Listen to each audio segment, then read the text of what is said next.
গল্পটি আরও ভালোভাবে উপভোগ করার জন্য হেডফোন ব্যবহার করুন।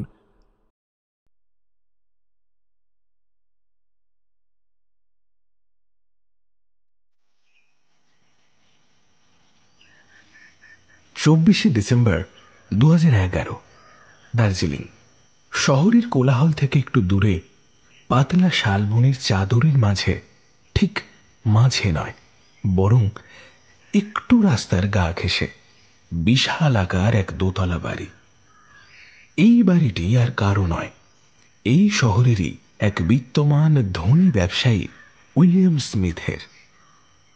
উইলিয়াম স্মিথ, এনার জন্মস্থান ব্রিটেনে।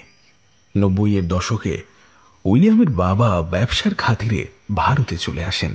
প্রথমে বেঙ্গালুরে কয়েকটা বছর কাটিয়ে তারপর কলকাতায় শিফট হন 1995 সালে।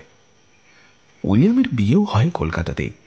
2001 সালে যখন উইলিয়ামের বাবা মারা যায়, তখন উইলিয়াম ও তার স্ত্রী অ্যানা দুজনেই ঠিক করে তারা দার্জিলিংয়ে পার্মানেন্টলি শিফট হবে। তখন অ্যানা প্রেগনেন্ট। সেই মতোই উইলিয়াম ব্যবসা পত্তর গুটিয়ে পাঠিয়ে দার্জিলিংয়ে পাকাপাকি শিফট হওয়ার ব্যবস্থা করে। দার্জিলিংয়ে উইলিয়ামের পসার বেশ ভালো মতনই জমে ওঠে। এছাড়াও পৈতৃক কিছু সম্পত্তিও ছিল তার হাতে। সেগুলোকে ভাঙিয়ে এবং নিজের কিছু দিয়ে শহরের থেকে দূরে এই ম্যানশনটা সে কিনেছিল। ম্যানশনটা কেনার মাস দুয়েকের মধ্যেই 2002 সালে অ্যানা এবং উইলিয়ামের কোল জুড়ে আসলো ওদের প্রথম সন্তান অ্যাডাম। উইলিয়াম নিজের বাবার নামটাই তার ছেলেকে দিয়েছিল। বর্তমানে অ্যাডামের বয়স 7 বছর। অ্যানার ভীষণ আদরের সে। আর এখানেই সমস্যা, কারণ এই মাত্রাতিরিক্ত আদর এবং আভিজাত্য পরিবারে জন্মগ্রহণ করার কারণেই অ্যাডামকে বয়স আন্দাজে একটু বেশি অহংকারীও করে তুলেছিল।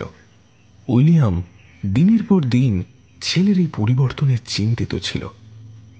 যেরকম অভাব নিয়ে সেই বড় হয়েছে, উইলিয়ামও চাইতো তার ছেলেকেও সেভাবেই গড়ে তুলতে। কিন্তু সে আর হলো কই। অ্যাডাম অ্যানার কথা ছাড়া আর কারোর কথা শোনে না। এই বাড়িতে উইলিয়াম, অ্যাডাম এবং অ্যানা ছাড়াও ড্রাইভার সুবল, রান্নার জন্য সীমা, ঘরের টুকটাক কাজের জন্য রেশমি, মালি সুখদেব আর উইলিয়ামের খুব প্রিয় খাস চাকর বিট্টু। তার হিন্দির টানে বলা বাংলা কথাগুলো উইলিয়ামের বেশ লাগে। স্মিথ ম্যানশনে বিট্টু বাদে বাকিদের থাকার ঘর আছে।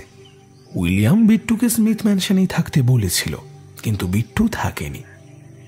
একরত্তি মেয়েটাকে না দেখলে তার মন কেমন করে। স্মিথ ম্যানশন থেকে মিনিট 20 হাঁটা পথ পেরোলেই একখানা বাজার পড়ে। এই বাজারের গায়ে গোটা কতক কাঠের এক কামরার ঘর।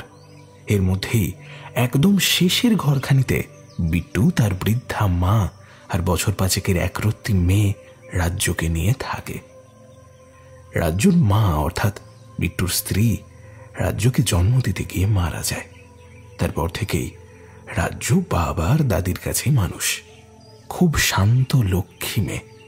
আজকালকার 8-5টা বাচ্চার মতো নয় সে জানে দরিদ্রতার মানে। 2 দিন বাদেই মেরি ক্রিসমাস। সেই উপলক্ষেই স্মিথ ম্যানশন ধীরে ধীরে সেজে উঠেছে। বাড়ির মনিবের সাথে সাথে কাজের লোকদেরও ব্যস্ততার কোনো শেষ নেই। সারা বাড়ি পরিষ্কার করা, বিছানার চাদর, বালিশের কভার, জানলা দরজার পর্দা পাল্টানো, ছোট ছোট ফেয়ারি লাইট দিয়ে সারা বাড়িটা সাজানো, এ সমস্ত কাজই চলছে। বিট্টু ব্যস্ত অন্য কাজে। সে উইলিয়ামের সাথে হিসেবের খাতা নিয়ে বসেছে। এই যেমন কতজন লোকজন আসবে, কি কি খাবার পরিবেশন করা যাবে, অতিথিদের কেমন করে আপ্যায়ন করা হবে ইত্যাদি বিষয় নিয়ে। ড্রয়িং রুমের একপাশে ক্রিসমাস ট্রি সাজানোর তোড়জোড় চলছে। এমন সময় অ্যাডাম এসে হাজির। অ্যাডাম তার বাবার দিকে তাকিয়ে বলে উঠল, আমার ঘরে ক্রিসমাস ট্রি চাই। উইলিয়াম হিসেবের খাতা থেকে চোখ না সরিয়েই বলে উঠল, ড্রয়িং রুমে রয়েছে তো, ওটাই এনাফ। অ্যাডামের বাবার বলা কথাগুলো ঠিক পছন্দ হলো না। সে আবার বলে উঠল, কিন্তু কথাটা শেষ করতে পারল না অ্যাডাম।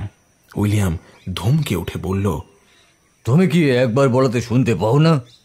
আমি বললাম তো ড্রয়িং রুমটাই এনাফ। এবারে বিট্টু অ্যাডামকে বোঝানোর চেষ্টা করে বলে উঠল, ও ছোট সাহেব, বাবা যেটা বলেন সেটা শুনতে হয়, বায়না করতে নেই অমন। বিট্টুর কথায় অ্যাডাম এবার যেন তেলে বেগুনে জ্বলে উঠে বলল, সেটা তুমি বোঝানোর কে? তুমি নিজের কাজটা করো না। ডিসকাস্টিং। অ্যাডামের দুর্ব্যবহারে বিট্টুর মুখটা ছোট হয়ে গেল। উইলিয়াম ছেলের উপর ভীষণ রকম রেগে গিয়ে বলল, কি হচ্ছে এটা কি অ্যাডাম? কারোর সাথে এরকম ব্যবহার করতে হয় নাকি? হ্যাঁ, উইলিয়ামের কথায় অ্যাডাম দৌড়ে নিজের ঘরে চলে গেল। অ্যাডামের চলে যাওয়ার পর উইলিয়াম দরজার দিকে তাকিয়ে রইল কিছুক্ষণ। তারপর বিমর্ষ হয়ে বলল, বিট্টু, ছেলেটাকে মানুষ করতে পারলাম না বিট্টু। বড় সাহেব, সব বাচ্চারাই ছোটবেলায় অমন একটু বদমাশ হয়, বড় হলে সব ঠিক হয়ে যাবে সাহেব, ওই সব নিয়ে আপনি ভাববেন না। আমার বেটিটাও তো ওই একই রকম। বিট্টুর কথা শুনে উইলিয়াম একটু শান্ত হবার ভঙ্গিতেই বলে উঠল, হলেই ভালো। জ্যোৎস্না রাত আজ নয়, তবুও বাইরের রাতের ম্লান আলো ঘরে টিপটিপ করে জ্বলতে থাকা মোমবাতির শিখাকে টেক্কা দেওয়ার চেষ্টা করছে। একটা শীতল উত্তুরে হাওয়া বয়ে চলেছে। সেই হাওয়ার চোটে বাজারঘাটে আসা মানুষগুলো পাত্তারি গুটিয়েছে। দু চারটে রাস্তার সারমেয়গুলো প্রবল শীতে একটু উষ্ণ স্থানের আশায় এ দুয়ার ও দুয়ার ছুটে পালাচ্ছে। তাদের মধ্যেই দু একটা সারমেয় আজকের রাতটা কাটিয়ে দেওয়ার মতো জায়গা পেয়েও যাচ্ছে। এই শীতে ঘরের দরজা খোলা দায় হয়ে পড়েছে, তবুও একজোড়া ছোট্ট হাত দরজার কাছে দাঁড়িয়ে রয়েছে, কখন তার বাবা আসবে সেই আশায়। বৃদ্ধা দাদি গায়ে একটা ময়লা শাল জড়িয়ে খাটের ওপর পুরনো ছেঁড়া লেপের তলায় পা দুটিকে রেখে নাতনিকে ভাঙা গলায় ডেকে চলেছেন ক্রমাগত। আর এদিকে একরত্তি মেয়েটা বৃদ্ধার ভাঙা গলার ডাককে সম্পূর্ণ উপেক্ষা করে চেয়ে রয়েছে আকাশের দিকে। একটা তারা জলজল করছে, সেদিকে তাকিয়ে বাচ্চা মেয়েটি বলে, মা, বাবা কখন আসবে? সে কোন সকালে বেরিয়েছিল, এখনো আসলো না। আরে ও রাজ্য, আয় না রে বিটিয়া। উফ দাদি, মায়ের সাথে কথা বলছি তো নাকি, তুমি দেখতে পাচ্ছ না বাবা এখনো ঘরে আসেনি? এমন সময় বিট্টু এসে হাজির। আদুরে গলায় রাজ্যকে উদ্দেশ্য করে বলে ওঠে, কি হয়েছে আমার রাজ্য মায়ের? দরজার কাছে দাঁড়িয়ে কেন? বাইরে তো ঠান্ডা হাওয়া চলছে। বাবা, কত রাত হয়ে গেল, আমি তো তোমার জন্যই দাঁড়িয়ে আছি। আমার শোনা মা, কি করবো বলো তো, বাবা তো কাজে যায়, আর কাজের জায়গা থেকে না ছাড়লে আমি আসি কেমন করে? রাজ্য বিট্টুর কথায় একটু মুখ ফুলিয়ে থাকে। উইলিয়াম সাহেবের দেওয়া চকলেটটাও সামনে ধরতেই সে খিলখিলিয়ে হেসে উঠে তার বাবাকে জড়িয়ে ধরে। ওদের দুজনের কাণ্ড দেখে দাদিও হেসে ওঠে। রাতের আকাশের তারাগুলো যেন বাবার মেয়ের নিষ্পাপ ভালোবাসা দেখে আনন্দে আত্মহারা হয়ে আরো বেশি করে জলজল হয়ে উঠেছে। পরের দিন সকালবেলা বিট্টু বেরোনোর সময় রাজ্য পিছন থেকে ডেকে ওঠে, বাবা, তুমি কখন আসবে? মা, তা তো ঠিক বলতে পারছি না, তবে চেষ্টা করব খুব তাড়াতাড়ি চলে আসার। কেমন? বিট্টুর কথায় রাজ্যর মুখটা ছোট হয়ে গেল। বিট্টু বুঝতে পারল মেয়ের মন খারাপ হচ্ছে। সেইবারে মেয়ের কপালে আদুরে স্পর্শ করে বলল, ও মা, আমার মন খারাপ করে না মা। তুমি বলো তো, তুমি কি নেবে? আমি তোমার জন্য সেটাই নিয়ে আসবো, আর তাড়াতাড়ি চলে আসবো। কেমন? রাজ্য গলার স্বর নামিয়ে আদু গলায় বলে ওঠে, বাবা, মুনিয়াকে যেন ওর বাবা একটা লাল টুকটুকে জামা এনে দিয়েছে। কথাটা বলে চুপ করে থাকে রাজ্য। বিট্টু মেয়ের মনের কথা বুঝে যায় এই কথাগুলোর মধ্যে। সে মেয়েকে কথা দেয় সে আজ আসার সময় বাজার থেকে একটা লাল টুকটুকে জামা এনে দেবে।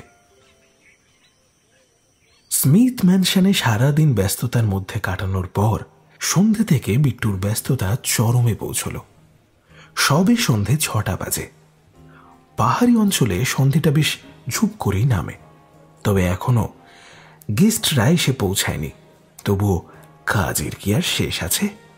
রান্না করা খাবারগুলোকে সাজানো, কেকগুলোকে সাজিয়ে রাখা, ক্রিসমাস ট্রিয়ের সব ফেয়ারি লাইটগুলো ঠিকঠাক জ্বলছে কিনা সেদিকে নজর রাখা।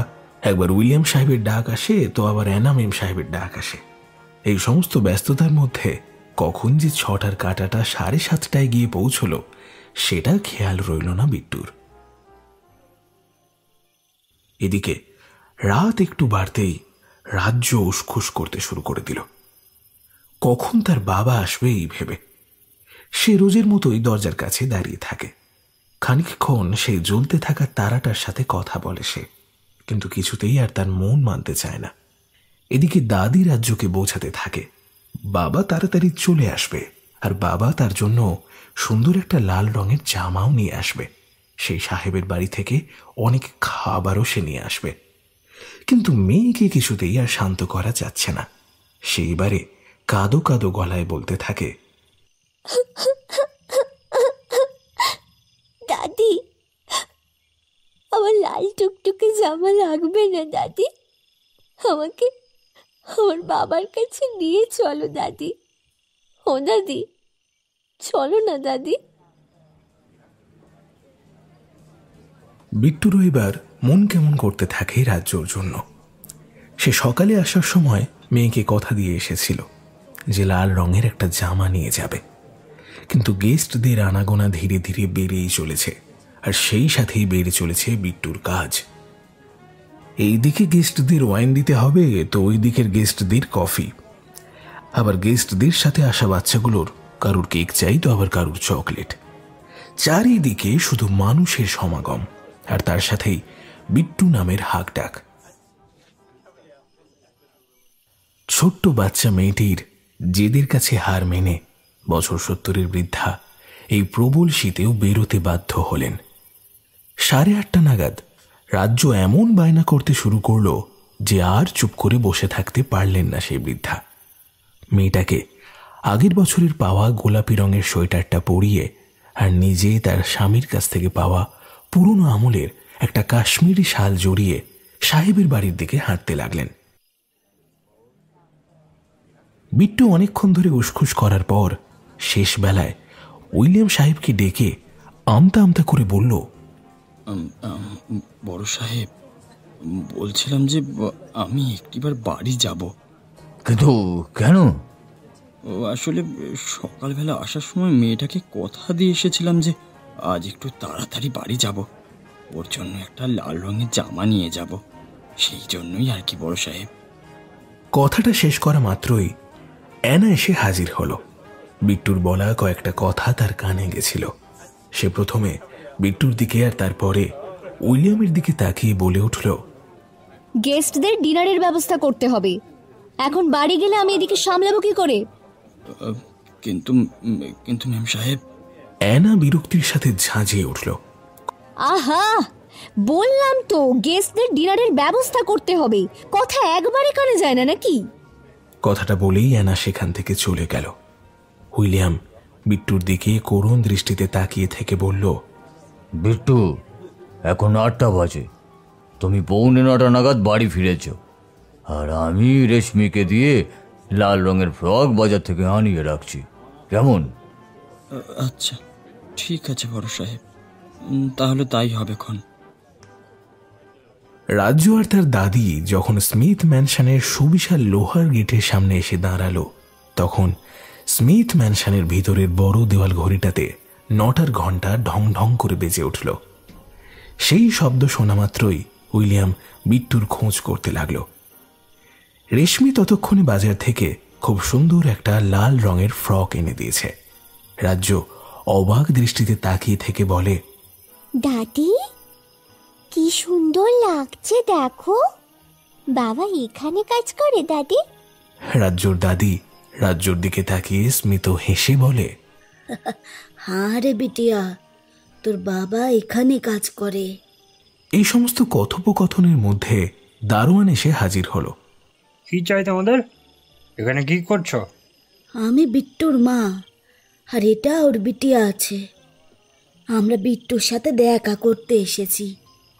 ও মাইজি, তা আগে বলবেন তো আপনি আমাদের বিট্টু দাদার মায় আছেন। বিট্টুর মা দারোয়ানের কথার কোনো উত্তর না পেয়ে চুপ করে রইল। এরপর দারোয়ান গেট খুলে দিতে রাজ্জু এবং তার দাদি ভেতরে ঢুকে এলো। ক্রিসমাস উপলক্ষে স্মিথ ম্যানশনটাকে ফেয়ারি লাইট দিয়ে সাজানো হয়েছিল। রাজ্জু হা করে তাকিয়ে দেখছিল জ্বলতে থাকা রং বেরঙের লাইটগুলোকে। তীব্র উত্তরের শীতল হাওয়াকে উপেক্ষা করে জনাভিষেক পুরুষ মহিলা বাইরে জ্বলতে থাকা আগুন ঘিরে রেড ওয়াইন আর শ্যাম্পেনে মত্ত। রাজ্জু এবং তার দাদি বাড়ির মূল দরজা পেরিয়ে ভেতরে ঢুকে এলো। ড্রয়িং রুমে অতিথিদের সমাগম একটু বেশি। এই ঘরটার একপাশে সুন্দর করে সাজিয়ে রাখা হয়েছে একটা বিশাল আকারের পাইন গাছ, আর সেই গাছটির নিচে রং বেরঙের কাগজে মোড়ানো ছোট বড় গিফটের বাক্স। রাজ্জুর চোখ তার বাবাকে খুঁজছিল, কিন্তু ক্রিসমাস ট্রিতে চোখ যাওয়া মাত্রই সে তার বাবার কথা ভুলে গিয়ে সেই দিকে ছুটল। রাজ্জুর দাদি বারণ করলো তাকে যেতে, কিন্তু মেয়েটা শুনলে তো। বিশাল আকারের ড্রয়িং রুমের এ মাথা থেকে ও মাথা রাজ্জু ছোটে দুরন্ত। তার সাথে কি আর বৃদ্ধা দাদি ছুটতে পারেন? তার উপর আবার গেস্টে ভর্তি ঘরটা। নিমেষের মধ্যে মেয়েটা চোখের আড়াল হয়ে গেল। রাজ্জুর দাদি রাজ্যকে উদ্দেশ্য করে চিল্লিয়ে উঠে বলল, আরে ও বিটিয়া, যাস না রে, যাস না। ও রাজ্য, যাস না।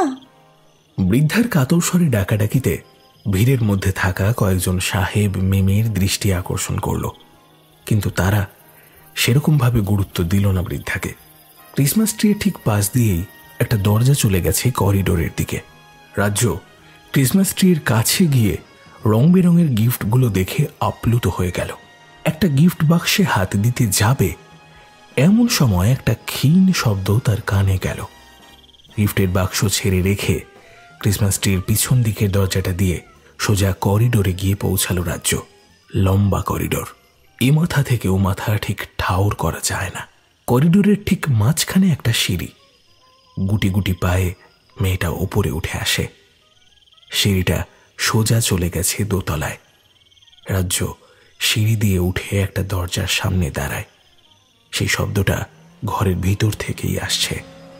রাজ্য হাত দিয়ে আলতো করে ঠেলা দিতেই ক্যাচ করে খুলে গেল দরজাটা। ঘরের ভেতর সদ্য উপহার পাওয়া নতুন ভিডিও গেমে মত্ত হয়ে রয়েছে অ্যাডাম। রাজ্যর চোখ কাউচে বসে থাকা অ্যাডামকে আর দেখতে পেল না। তার চোখ দুটো সোজা চলে গেল ঘরের একপাশে সাজানো ক্রিসমাস ট্রিটার দিকে। গাছটির দিকে হাঁ করে তাকিয়ে মনে মনে সে ভাবল, মা, এই গাছটা তো ওই ঘরের গাছটার থেকেও বেশি। ভাবনায় ছেদ পড়ল অ্যাডামের ধমকের শব্দে। কে তুমি? কি করে এলে আমার ঘরে? একসাথে প্রশ্নগুলো শুনে ঘাবড়ে গিয়েছিল সে আমতা আমতা করে বলল, আমি রাজ্য, আমার বাবাকে খুঁজতে এসেছি। আমার বাবার নাম বিট্টু। বিশ্বাস করো, আমি ইচ্ছে করে আসিনি এখানে। রাজ্যুর কথায় অ্যাডাম তেলে বেগুনে জ্বলে উঠল। যার জন্যে বাবা তাকে আগের দিন অতগুলো চাকরের সামনে বকলো, এই কিনা তারই মেয়ে।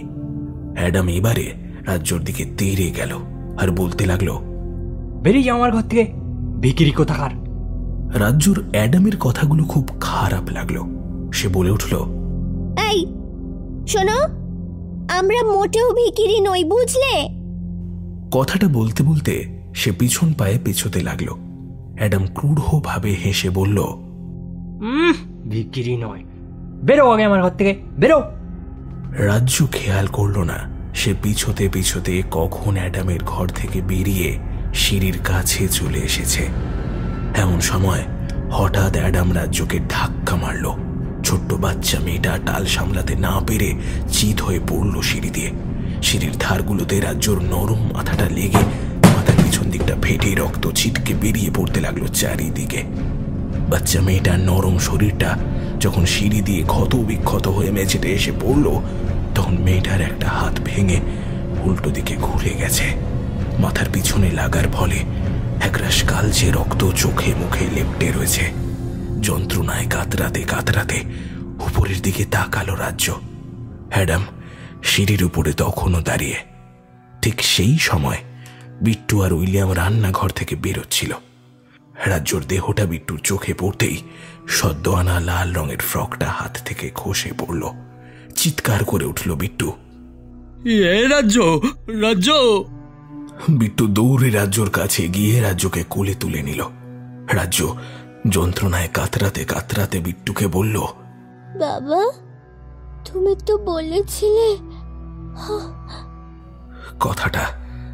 কথাটা শেষ করতে পারল না রাজ্য। দম ফুরিয়ে আসলো তার। রাজ্যর নিথর দেহটা বিট্টুর কোলে পড়ে রইল। রাজ্য রাজ্য রাজ্য, দেখ দেখ, আমি তোর জন্য লাল হয়ে জামা এনেছি। মা দেখ না মা। রাজ্য রাজ্য, চোখ খোল না একবার। রাজ্য রাজ্য, চোখ খোল না রাজ্য। রাজ্য হাউ হাউ করে কেঁদে উঠল বিট্টু। ততক্ষণে বিট্টুর মাও রাজ্যকে খুঁজতে খুঁজতে করিডোরে আসতেই হাই হাই করে উঠল। উইলিয়ামের মুখ দিয়ে কোনো রা কাটল না। সে কি বলবে, কিভাবে বোঝাবে বিট্টুকে, কিছুই মাথায় আসছিল না তার। রাজ্যর নিথর শরীরটাকে জড়িয়ে ধরে প্রস্তরীভূত হয়ে রইল একজন মেয়েহারা বাবা।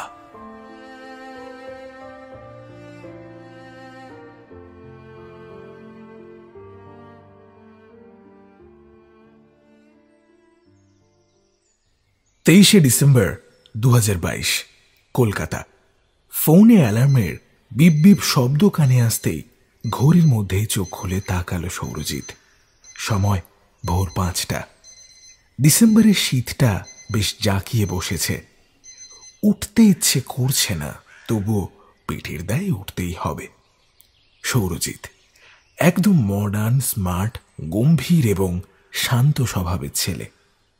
বাড়ি বারাসাতে, কাজের সূত্রে কলকাতায় ফ্ল্যাট ভাড়া করে থাকতে হয়। যে কোনো অকেশনেই বাড়ি যাওয়া হয় অবশ্য। তবে এইবারে ক্রিসমাসে দার্জিলিং যাওয়ার প্ল্যান আছে। সকালে উঠে 1 কাপ গরম কফি, তারপরে একটু ওয়ার্কআউট এবং তারপর সকালের ব্রেকফাস্ট সেরে নিয়ে সে বেরিয়ে পড়ল অফিসের উদ্দেশ্যে। আজ অফিসের পর রাত্রে ট্রেন আছে হাওড়া স্টেশন থেকে। দার্জিলিংয়ে সৌরজিৎ অবশ্য একা যাবে না, সাথে থাকবে নীলাদ্রি, সৌমিলি এবং নিশা। টুকটাক জিনিস কেনার আছে আজ। অফিস থেকে বেরিয়ে সৌমিলিকে সাথে নিয়ে টুকটাক জিনিসপত্র কিনে এনে সন্ধ্যের মধ্যে বাড়ি ফিরে আসলো সে। ঝটপট ব্যাগ গুছিয়ে নিয়ে রাত 9টার মধ্যে সোজা হাওড়া স্টেশন। স্টেশনে পৌঁছে দেখল নীলাদ্রি এবং সৌমিলি দাঁড়িয়ে। ওদের দিকে এগিয়ে গিয়ে সে বলল, কিরে, নিশা এখনো আসেনি? উত্তরটা আসলো সৌমিলির কাছ থেকে। নীলাদ্রি তখনও ফোনে ব্যস্ত। কি জানি, দেখ না, নীল তো সেই থেকে ওকে ফোনে ট্রাই করে যাচ্ছে। এমন সময় হঠাৎ নিশার গলার স্বর কানে গেল ওদের। নিশা ভারী ব্যাগটা নিয়ে হাঁপাতে হাঁপাতে বলল,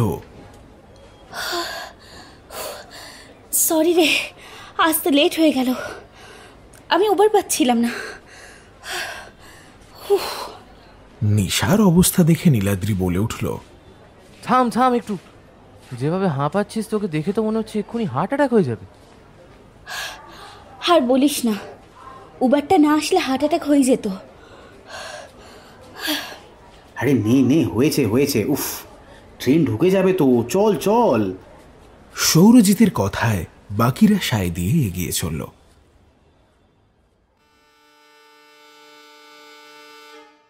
সকাল 7:30টায় ট্রেন ঢুকলো শিলিগুড়িতে। ব্যাগপত্র নিয়ে নেমে পড়ল সবাই। এখান থেকে গাড়ি করে যাওয়া হবে দার্জিলিং। ওখানে নীলাদ্রির মামার রিসর্ট আছে। ওখানেই এরা 2 দিন থেকে আশেপাশে ঘুরে তারপর রিটার্ন আসবে। শিলিগুড়িতে নেমে স্টেশনের ধারে একটা চায়ের দোকানে সবাই মিলে চা বিস্কুট খেয়ে স্টেশন চত্বর ছাড়ল। নীলাদ্রির মামা একটা গাড়ি পাঠিয়ে দেবেন বলেছিল, কিন্তু কোথায় গাড়ি?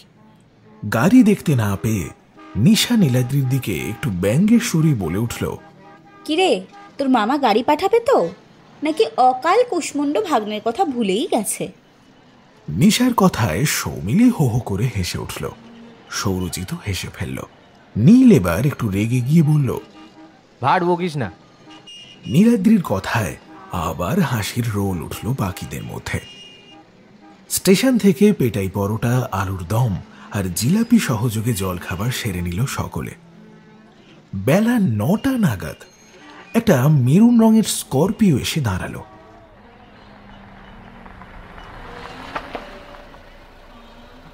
এটাই নীলাদ্রির মামার পাঠানো গাড়ি।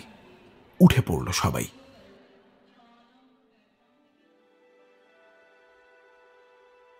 চারিদিকে সবুজে ঘেরা, মাঝখান দিয়ে এক ফালি রাস্তা এগিয়ে চলেছে গন্তব্যের দিকে। দেখতে দেখতে সময় কেটে গেল। দুপুর 2:30টার দিকে একটা ছোট ধাবা চোখে পড়তেই গাড়ি সেইখানেই দাঁড়ালো।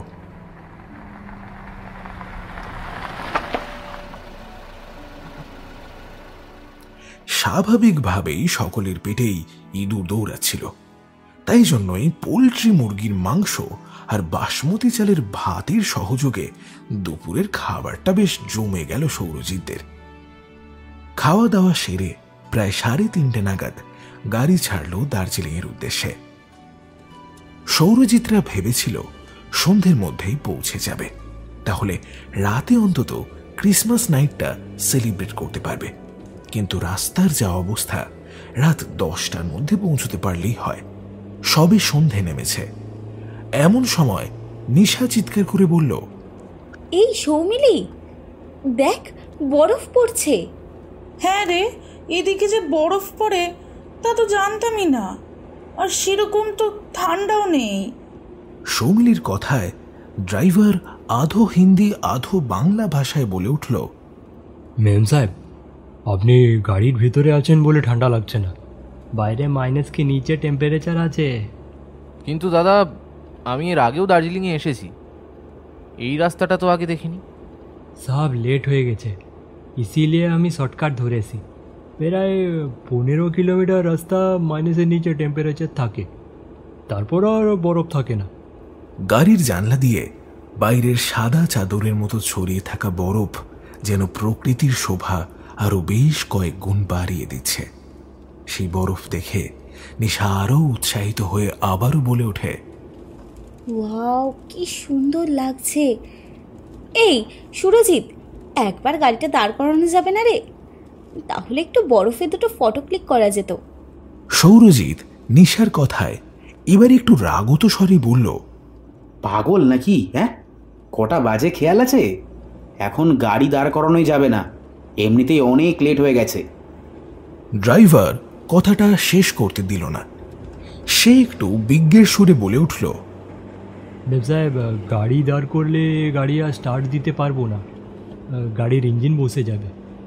ড্রাইভারের কথায় আর সৌরজিতের বারণে নিশা মন খারাপ করে বসে রইল।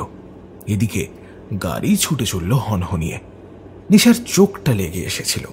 হঠাৎই গাড়িটা ক্যাচ করে ব্রেক কষে থেমে যাওয়াতে নিশার ঘুমন্ত শরীরটা সামনের দিকে ঝুঁকে পড়ল। হঠাৎ করে কাঁচা ঘুম ভেঙে যাওয়াতে খানিকটা বিরক্ত হয়ে সে বলল, ধুর ব্যাং, হলোটা কি? নীলাদ্রি ব্যঙ্গের সুরে বলল, ম্যাডাম, কিছুই হয়নি, গাড়ি আপনার ওপর রাগ করেছে, দেখছো না, এতটাই রেগে গেছে যে ধোঁয়া বেরোচ্ছে। নিশা বেশ বুঝতে পারল যে নীল কথাটা ওকে ঠেস মেরেই বলেছে। কথাটা হজম করে নিয়ে নিশা এবার ড্রাইভারকে জিজ্ঞেস করলো কতক্ষণ লাগবে। ড্রাইভার এবার বিরক্তির সুরে বলল, আরে মেম সাহেব, কি করি বলুন তো, দেখছেন না গাড়ি থেকে কেমন ধোঁয়া বেরোচ্ছে। নীলাদ্রির ব্যঙ্গ আর ড্রাইভারের ধাতানিতে নিশা চুপ করে রইল। প্রায় মিনিট 10 গাড়ির ইঞ্জিন চেক করে ড্রাইভার বলল, যন্ত্রাংশের গন্ডগোল হয়েছে, আশেপাশে কোনো গাড়ির গ্যারেজও নেই, তাই ড্রাইভার একজনকে ফোন করে হিন্দিতে কিছু কথা বলল। তারপরে সৌরজিৎকে বলল, সাহেব, ওয়েট করতে হবে, গাড়ি আস্তে আস্তে প্রায় 5 ঘন্টা লেগে যাবে। সৌরজিৎ বিরক্ত হয়ে বলল, কার মুখ দেখেছেই বেরিয়েছিলাম কে জানে বাবা। এবার এটাই হওয়ার বাকি ছিল। নাও বসে থাকো এবার এখন এই ঠান্ডায়। নীলাদ্রি হাত ঘড়িতে সময় দেখল 7:30 বাজে। 5 ঘন্টা বসে থাকতে হবে এটা ভেবেই গায়ে জ্বর আসছে। ইতিমধ্যেই গাড়ির ভিতরটাও কেমন ঠান্ডা হতে শুরু করেছে। নীলাদ্রির সাথে করে একটা মিনি হিটার এনেছিল, তাই সেটাকেই অন করে দিল সে।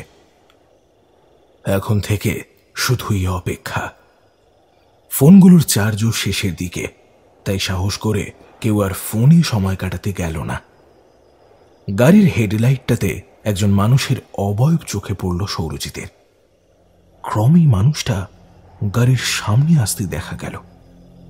একজন নাদুস নুদুস চেহারার লোক, তার হাতে একটা বুনো খরগোশ, কিন্তু খরগোশটা জীবিত নাকি মৃত সেটা বোঝা যাচ্ছে না। লোকটার পায়ে কালো রঙের গামবুট, গায়ে একটা পুরনো ব্রাউন রঙের জ্যাকেট। জ্যাকেটটা যে অনেক বছর কাচা হয়নি বা ধোয়া হয়নি সেটা বেশ বোঝা যাচ্ছে। লোকটা হাতের ইশারায় বাইরে ডাকল। লোকটার ইশারা দেখে সৌরজিৎ বেরোতে গেল, কিন্তু ড্রাইভার বারণ করে বলল, সাব আভি যেতে হবে না আপকো, আমি আগে গিয়ে দেখি কে ইনি, তারপর না হয় আপনি বেরোবেন। ড্রাইভারের কথা শুনে সৌরজিৎ আর কথা বাড়ালো না, বসে রইল গাড়ির ভেতর। ড্রাইভার লোকটার সাথে কিছুক্ষণ কথাবার্তা বলার পর সৌরজিতের জানলার দিকে এসে বলল, সাহাব ও আদমি জিজ্ঞেস করলো কিছু প্রবলেম হয়েছে নাকি, তো আমি বললাম হাম লোগোं का গাড়ি খারাপ হয়ে গেছে। সেটা শুনে লোকটা বলল আপনারা চাইলে ওনার সাথে ওনার বাড়ি আজকে রাতটা স্টে করতে পারেন, খুব বেশি দূরে না ওনার বাড়ি। সাহাব আমি বলছিলাম কি বেকার ঠান্ডার মধ্যে গাড়িতে বসে থাকবেন, ওনার বাড়িতে গেলে ভালো হতো। ড্রাইভারের কথাতে সৌরজিৎ খানিকটা ভেবে নিয়ে বলল, আরে ওনাকে চিনি না জানি না যাওয়াটা কি ঠিক হবে? আর গাড়িটাও তো এখানে থাকবে। সাহাব ওনার বাড়ি এখানেই তো, তাছাড়া লোকটার কথা শুনে খারাপ মনে হলো না। আর গাড়ি নিয়ে চিন্তা করতে হবে না, আমি গাড়িতেই থেকে যাব, নীলবাবুর ছোট হিটারটা দিলেই হবে। ড্রাইভারের কথা শুনে নিশা বলল, আপনি গাড়িতেই ঠান্ডার মধ্যে থাকবেন, কোনো অসুবিধা হবে না? না না ম্যাম, আমার এইসব আদত আছে। আপনারা যদি যাবেন ঠিক করে থাকেন তাহলে চলে যান, শুধু শুধু দেরি করে লাভ নেই। আর কোনো অসুবিধা হলে আমাকে ফোন করে দিবেন। ড্রাইভারের রিকোয়েস্টেই সৌরজিৎরা লোকটার সাথে পরিচয় করল। নমস্কার, আমি সৌরজিৎ সরকার। আগন্তুক লোকটিও নিজের পরিচয় দিল। Hello, myself Adam Smith.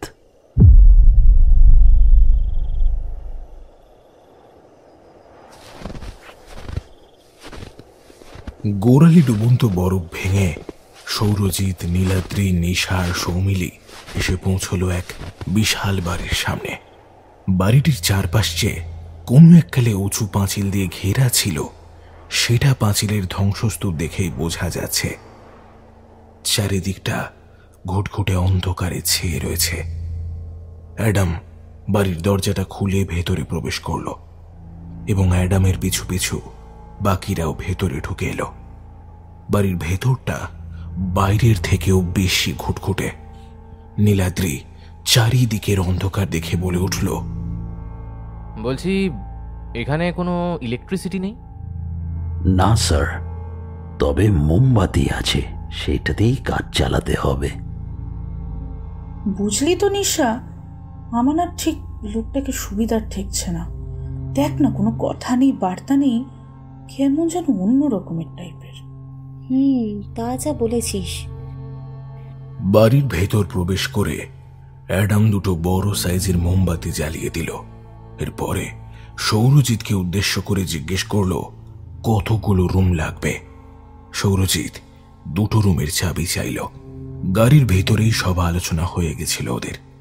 যদি একটা ঘর দেয় তাহলে 4 জনেই একসাথে শুয়ে পড়বে, আর যদি দুটো ঘর দেয় তাহলে একটা রুমে ছেলে অর্থাৎ নীলাদ্রি আর সৌরজিৎ, আর অন্যটাতে নিশা আর সৌমিলি।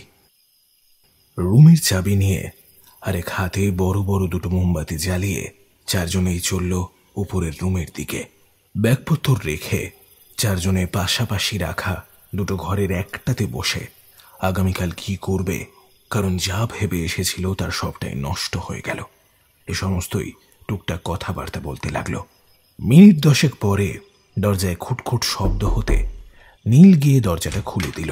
অ্যাডাম সেই একগাল দাড়ি মুখ নিয়ে ভারী ফ্যাসফ্যাসে গলায় জিজ্ঞেস করল, স্যার, রাতের ডিনার কখন করবেন? একটু পরে যাচ্ছি, আগে ফ্রেশ হয়নি। অ্যাডাম আচ্ছা বলে চলে গেল এবং যাওয়ার আগে বলে গেল বাথরুমে গরম জলের ব্যবস্থা করা আছে, যদি কেউ যায় তাহলে সে যেন একবার চেক করে নেয়। গরম জলের কথা শুনেই স্নান পাগল সৌমিলি বলে উঠল, এই গরম জলের ব্যবস্থা আছে রে। এই নিশা, স্নান করবি তো? খেপেছিস নাকি? এই ঠান্ডায় ফুটন্ত জল ঢাললেও শীত কমবে না, তুই যা বরং। সৌমিলি মোমবাতি না নিয়ে যে যাচ্ছিল সেটা নীলাদ্রি খেয়াল করেই বলে উঠল, ওই পাগলি, মোমবাতিটা জ্বালিয়ে নে, স্নান তো আর অন্ধকারে বসে করতে পারবি না। ও হ্যাঁ, দে দে। এরপরে সৌমিলি মোমবাতিটা নিয়ে বাথরুমের দিকে হাঁটা লাগালো। বাকি তিনজন ততক্ষণে গল্পে মেতে উঠল। সৌমিলি বাথরুমে ঢুকে মোমবাতির আলোয় দেখল মাঝারি সাইজের বাথরুমটা। এক পাশে একটা বাথটাব, একটা বালতি আর শাওয়ারেরও ব্যবস্থা রয়েছে। শাওয়ারটা চালু করে দেখল শাওয়ার দিয়ে জল বেরোচ্ছে না। যা বাবা, এটা কি খারাপ নাকি? অগত্যা বালতি রাখা কলটা খুলে দেখল, হ্যাঁ, এটা দিয়ে বেশ কুসুম গরম জল বেরোচ্ছে। সৌমিলি বেশ নিশ্চিন্ত হলো, এই ভেবে যে গরম জল তো বেরোচ্ছে, তাহলে স্নানটা করে নিতে পারবে। জামা কাপড় ছেড়ে রেখে আয়নার কাছে গিয়ে দাঁড়ালো সৌমিলি। চোখে মুখে আগে একটু জল দেওয়া দরকার। চোখে মুখে জলের ছিটে দিয়ে আয়নার দিকে তাকাতেই আটকে উঠে দুপা পিছিয়ে এলো সৌমিলি। এটা কি ছিল? যেমন হঠাৎ করে আয়নায় ধরা পড়েছিল তেমনি হুশ করে ভ্যানিশ হয়ে গেল সেটা। সৌমিলি আরো খানিকটা জল চোখে মুখে দিতে একটু শান্ত হলো। এরপরে একটু তাড়াহুড়ো করেই গায়ে জল ঢাললো বেশ কয়েক মগ। মেয়েটা যে ভীষণ রকম ভয় পেয়ে গেছে সেটা ওর হাতে কাঁপতে থাকা মগটা দেখেই বোঝা যাচ্ছে। কোনো রকমে গা ভিজিয়ে জামা কাপড় পরে বাথরুমের দরজাটা খুলে বাইরে বেরোবে এমন সময় মোমবাতির শিখাটা গেল নিভে। ঠিক সেই সময় একটা লোমশ হাত সৌমিলির মুখটা চেপে ধরল।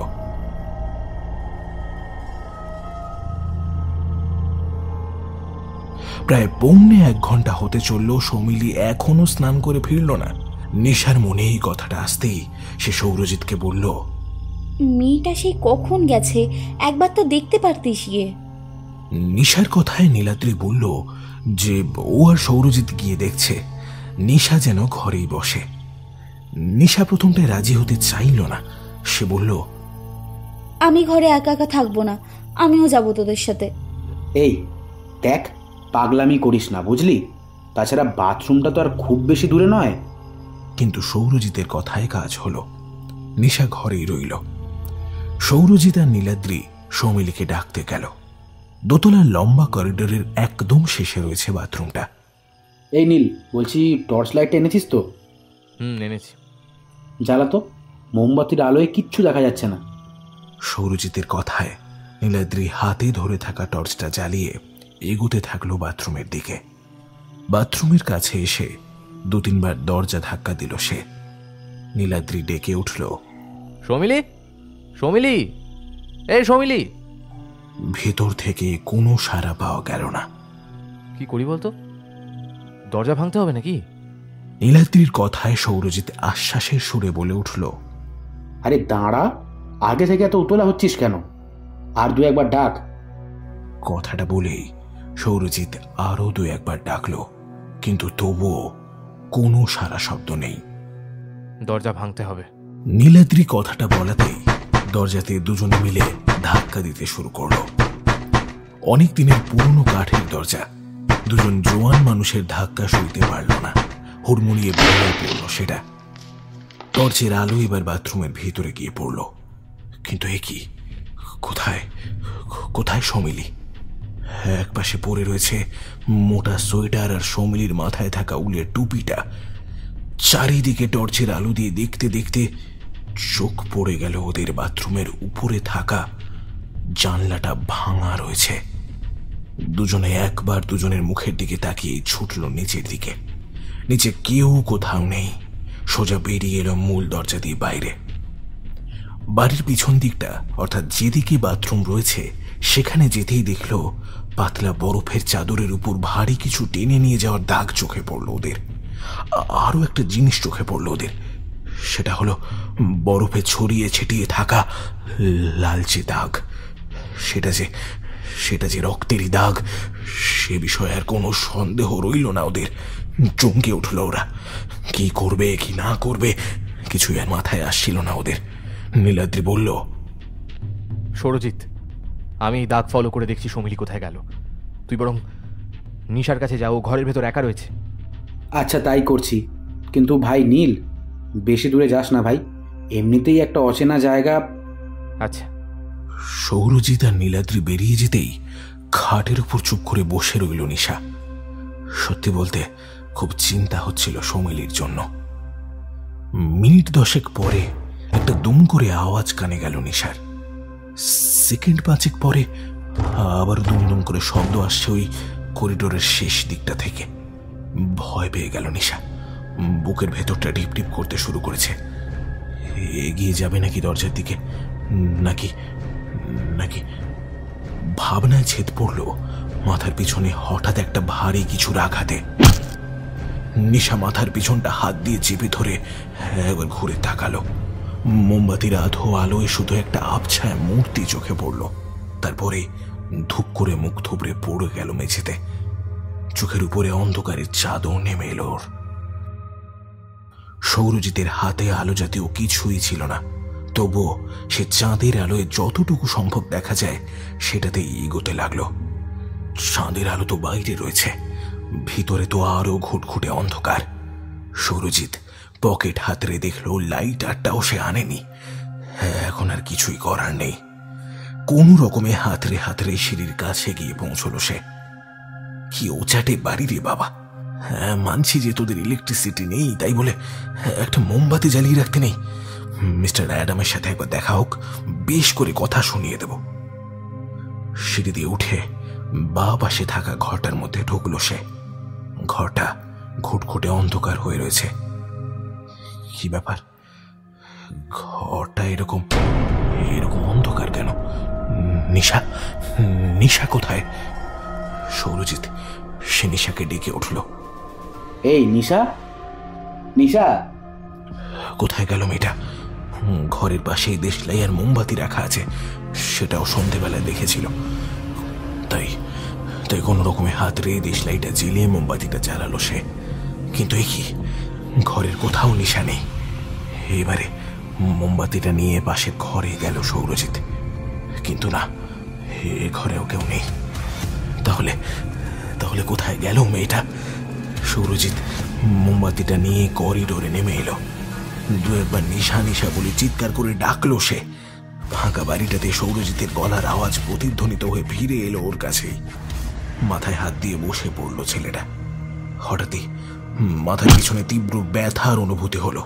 কিছু বুঝে ওঠার আগেই আরো একবার আঘাতের অনুভূতি, আর চারিদিকটা অন্ধকারে ডুবে গেল সৌরজিতের। নীলাদ্রি বরফের উপর সেই দাগ দেখে এগিয়ে যেতে লাগলো। ও ভেবেছিল যে বেশি দূর অবধি যাবে না, পাঁচিলের ধ্বংসাবশেষ অবধি গিয়ে আবার রিটার্ন চলে আসবে।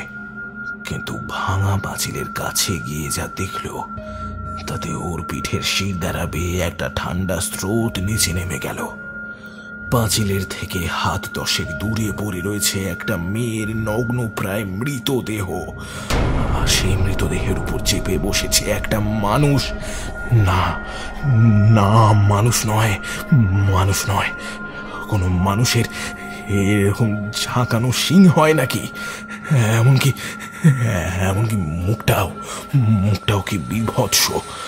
লোমশ দুটো হাত দিয়ে মেয়েটার পেট থেকে মাংস ছিঁড়ে ছিঁড়ে খাচ্ছে সেই পশুটা, আর সাপের মতো লকলকে জিভ দিয়ে চেটে নিচ্ছে হাতে লেগে থাকা রক্তটা। নীলাদ্রির টর্চের আলো গিয়ে পড়তেই সে অপার্থিব প্রাণী তাকালো নীলাদ্রির দিকে। উফ, কি বিভৎস তার মুখটা! নীলাদ্রির মনে হলো তার হৃৎপিণ্ডটা এবার এক লাফে গলার কাছে উঠে আসবে। নীলাদ্রি টর্চ ফেলে দৌড়তে শুরু করলো। শরীরের সমস্ত শক্তি একত্রিত করে ছুটতে লাগলো সে। মিনিট 5 দৌড়ানোর পর নীল খেয়াল করলো যে ও নিজের জায়গা ছেড়ে এক চুল নড়েনি, অর্থাৎ এতক্ষণ ধরেও এক জায়গায় দাঁড়িয়ে দৌড়চ্ছিল। সে অপার্থিব প্রাণীটা এবার নীলকে দেখে হো হো শব্দ করে হেসে উঠল। নীলের মনে হলো যে সেই হাসির শব্দের সাথেই তার আতঙ্কের মাত্রা আরো বেড়ে গেল। এইবার সেই প্রাণীটি এক লাফে নীলের সামনে চলে এলো। প্রায় 7 ফুটের কাছাকাছি প্রাণীটির উচ্চতা। ছাগলের মতো মুখ তার, দাঁতগুলো ছুঁচলো। সেই ছুঁচলো দাঁতের ফাঁকে লেগে রয়েছে কালচে লাল রক্ত। প্রাণীটির দাঁতের থেকে সেই তরল খানিকটা নীলের মাথায় এসে পড়তে লাগলো। গা গুলিয়ে উঠল নীলের। প্রাণীটি এইবারে নীলের মাথাটা 2 হাতে চেপে ধরে পিছন দিকে ঘুরিয়ে দিল। নীলাদ্রি চিৎকার করে উঠল। হাড় ভাঙার মর্মর ক্ষীণ শব্দ ছড়িয়ে পড়ল চারিদিকে।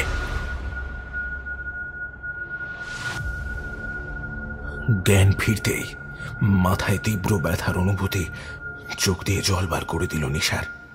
সে হাত দিয়ে মাথার পিছনে ছোঁয়ার চেষ্টা করতেই বুঝতে পারল হাত দুটো পিছমোড়া করে বাঁধা রয়েছে, আর সাথেই পা দুটো। ঘরটার চারিদিকে অনেকগুলো মোমবাতি জ্বালিয়ে রাখা হয়েছে। একপাশে আবার বড় ক্রিসমাস ট্রিও রয়েছে। নিশা চারিদিকটা ভালোভাবে দেখল।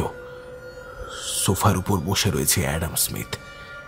নিশা অ্যাডামকে দেখেই রাগত স্বরে বলে উঠল, কি করতে বেঁধে রেখেছেন আমাকে? সৌমিলি, নীলাদ্রি আর সৌরজিৎ কোথায়? ওরা কোথায়? বলুন, কি হলো বলুন। নিশার চিৎকার করে ওঠাতে অ্যাডাম স্মিথ খানিকটা শান্তভাবে হেসে বলে উঠল, আরে ম্যাডাম, অত তাড়াহুড়ো করতে নেই যে, সময়ে সব কিছুই জানতে পারবেন। ভয়, ঘৃণা, আতঙ্ক, দুঃখ সবকিছু মিলিয়ে মিশিয়ে নিশার 2 চোখ বেয়ে নোনা জল গড়িয়ে পড়ল। নিশার চোখের জল দেখে অ্যাডাম স্মিথ এবারে ব্যঙ্গের সুরে বলে উঠল, ম্যাডাম, এখনই কাঁদলে হবে? পরে কি করবেন বলুন তো?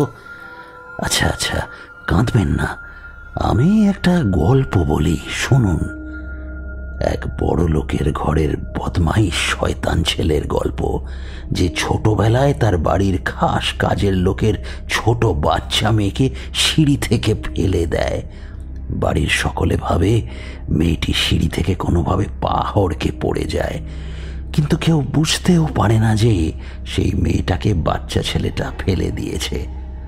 যাই হোক, মেয়েটার মৃতদেহ নিয়ে কাজের লোকটি বেরিয়ে গেলে রাতের বেলা ছেলেটির কাছে একটা কুৎসিত চেহারার এক প্রাণী আসে। তার চোখ দুটো আগুনের ভাঁটার মতো সবসময় জ্বলজ্বল করে। তার কপাল থেকে এক জোড়া শিং ঢেউ খেলিয়ে উপর দিকে উঠে গেছে, আর মুখখানি কুমিরের দাঁত লাগানো।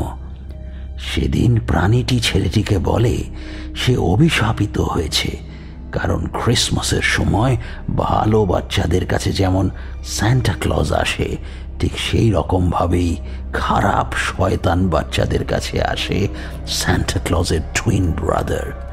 কে জানেন? বলুন তো কে? জানেন না? ক্র্যাম্পাস। নিশা লোকটার কথাগুলো মন দিয়ে শুনছিল, কিন্তু নিশা খেয়াল করল না যে মোমবাতির আধো অন্ধকারের মধ্যে কেউ একজন তার পিছনে এসে দাঁড়িয়েছে। লোকটা আবারও বলতে শুরু করলো, দ্য ক্র্যাম্পাস সেদিন এসে সেই বাচ্চা ছেলেটাকে বলেছিল সে প্রত্যেক ক্রিসমাসে আসবে তার কাছে, তবে কিছু দিতে নয়, সে নিতে আসবে। প্রত্যেক ক্রিসমাসে ক্র্যাম্পাসের জন্য তাকে জীবিত প্রাণী রাখতে হবে এই ক্রিসমাস ট্রির কাছে। সেদিন ক্র্যাম্পাস এই কথাটা বলে চলে যাওয়ার পর ছেলেটা ভয় পেয়ে গেছিল, কিন্তু সময়ের সাথে সাথে ভুলেও গেছিল। ঠিক তার পরের বছর ক্রিসমাসের দিন আতকে উঠেছিল সে, যখন জানলা দিয়ে তার বাবা ও মায়ের আধ খাওয়া মৃতদেহ দুটো ঝুলতে দেখেছিল। সেদিন থেকে ভয়ে আতঙ্কে থাকতে শুরু করেছিল সে। সেই থেকে প্রত্যেক বছর ছেলেটা কিছু না কিছু জীবিত প্রাণী রেখে দিত ক্র্যাম্পাসের জন্য। এখানে একটা টুইস্ট আছে, জানেন?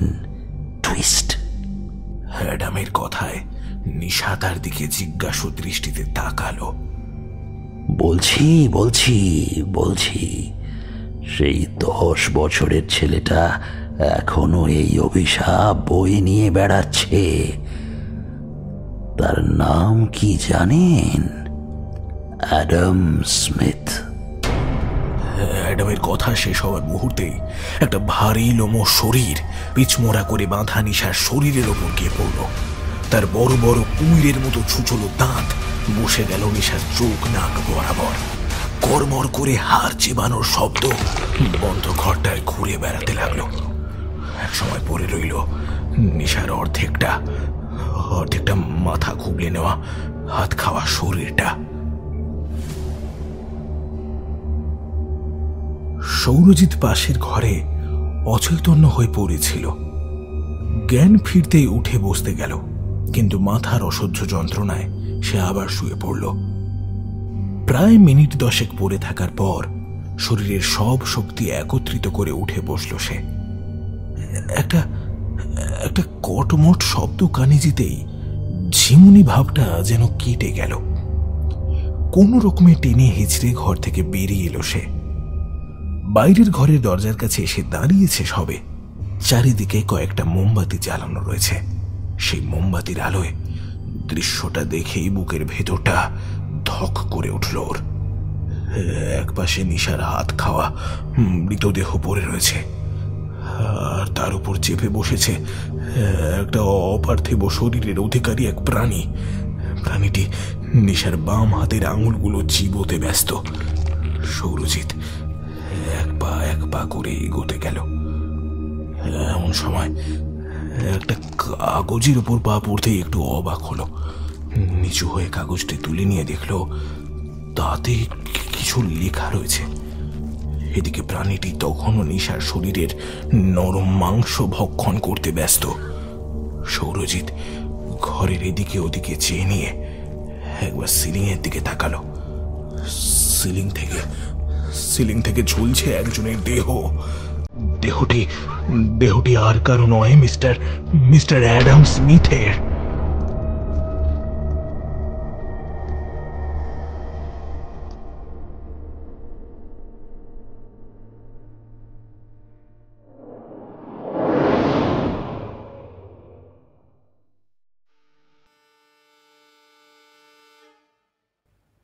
শিলিগুড়ি থেকে ট্রেনে চেপে উঠল সৌরজিৎ। বন্ধুদের সাথে দার্জিলিং ঘুরবে বলে কত প্ল্যান, কত আনন্দ ছিল। এই তো 2 দিন আগেই এই স্টেশনেই তো নীলাদ্রির কত লেগ পুলিং করা হয়েছিল। কিন্তু আজ সে একা। 3টে জীবিত, না 3টে নয় 4টে জল জ্যান্ত প্রাণ কিভাবে যে চলে গেল ভাবলেই কষ্ট লাগে। হ্যাঁ, সেই শয়তান প্রাণীটা ড্রাইভারটাকেও ছাড়েনি।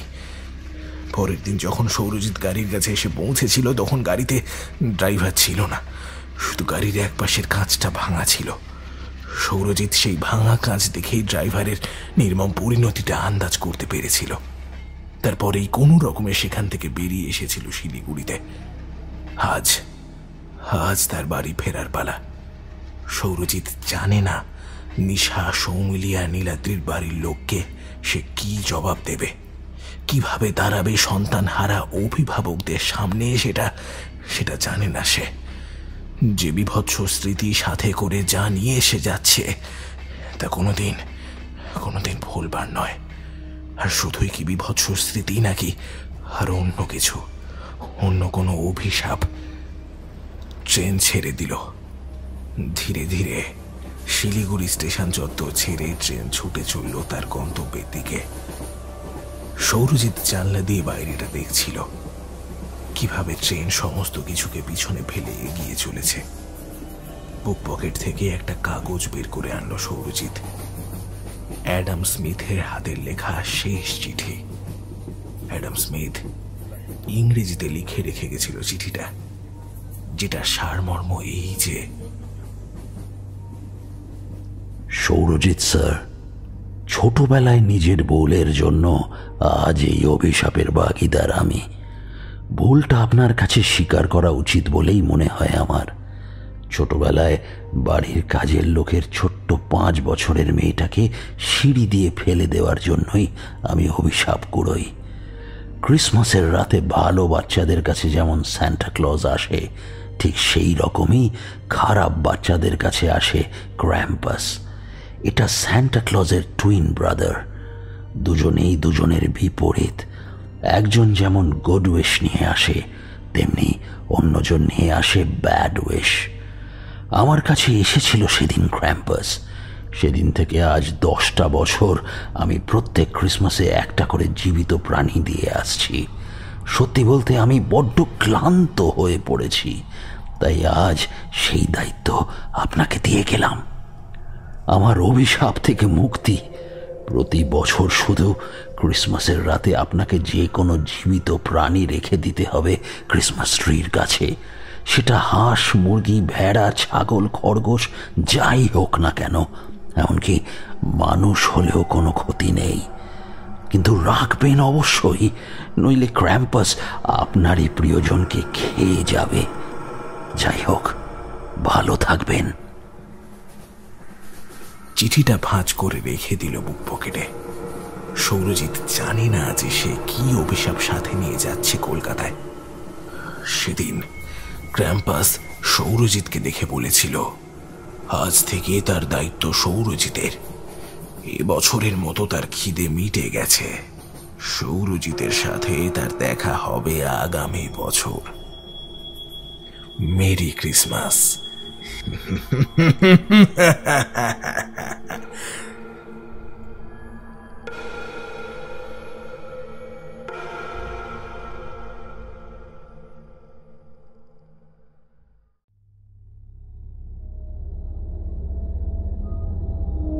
আর একটু এগোলেই জল পাবে বিদুশেখর।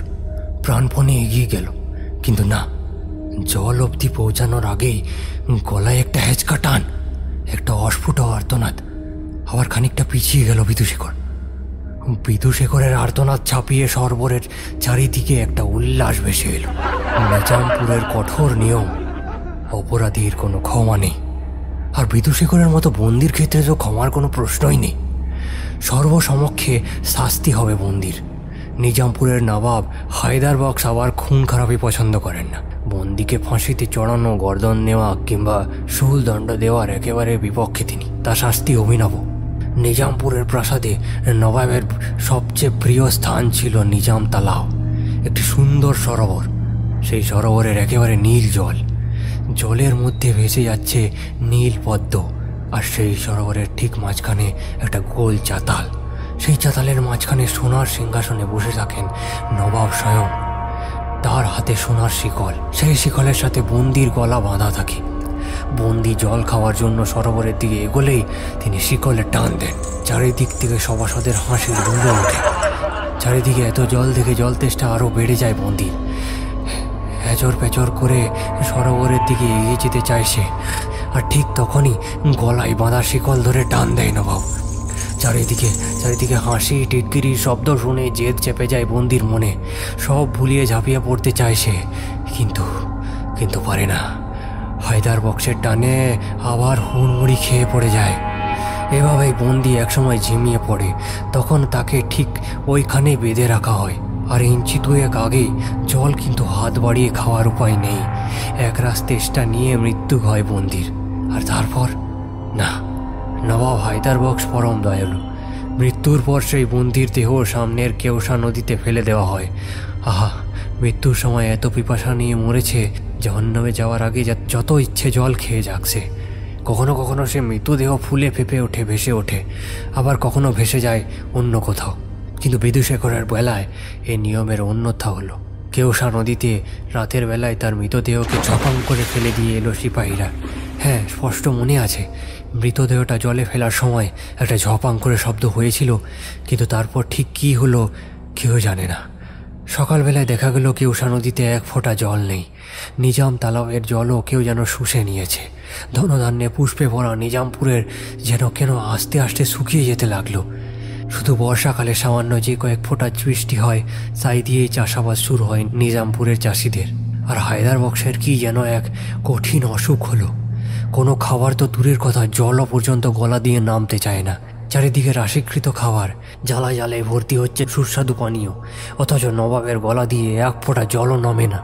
মৃত্যু হলো হায়দার বক্সের। রাজমহল আস্তে আস্তে শ্মশানপুরী হয়ে উঠল। এসব প্রায় 450-500 বছর আগেকার ঘটনা। এখন নিজামপুরের অস্তিত্ব নেই, তবে নিজামপুরের হায়দার বক্সের সেই প্রাসাদের ভগ্নাশেষ, শুকিয়ে যাওয়া নিজাম তালাব এখনও আছে। ঝাড়খণ্ডের দিকে গেলে হয়তো সেটা পাওয়াও যায়। কেউসা নদী ভরে উঠেছে কাঁটা ঝোপে। তবে লোকে বলে পূর্ণিমার রাতে বিদুশেখরকে নাকি এখনো দেখা যায় ওই নিজামপুরের প্রাসাদে।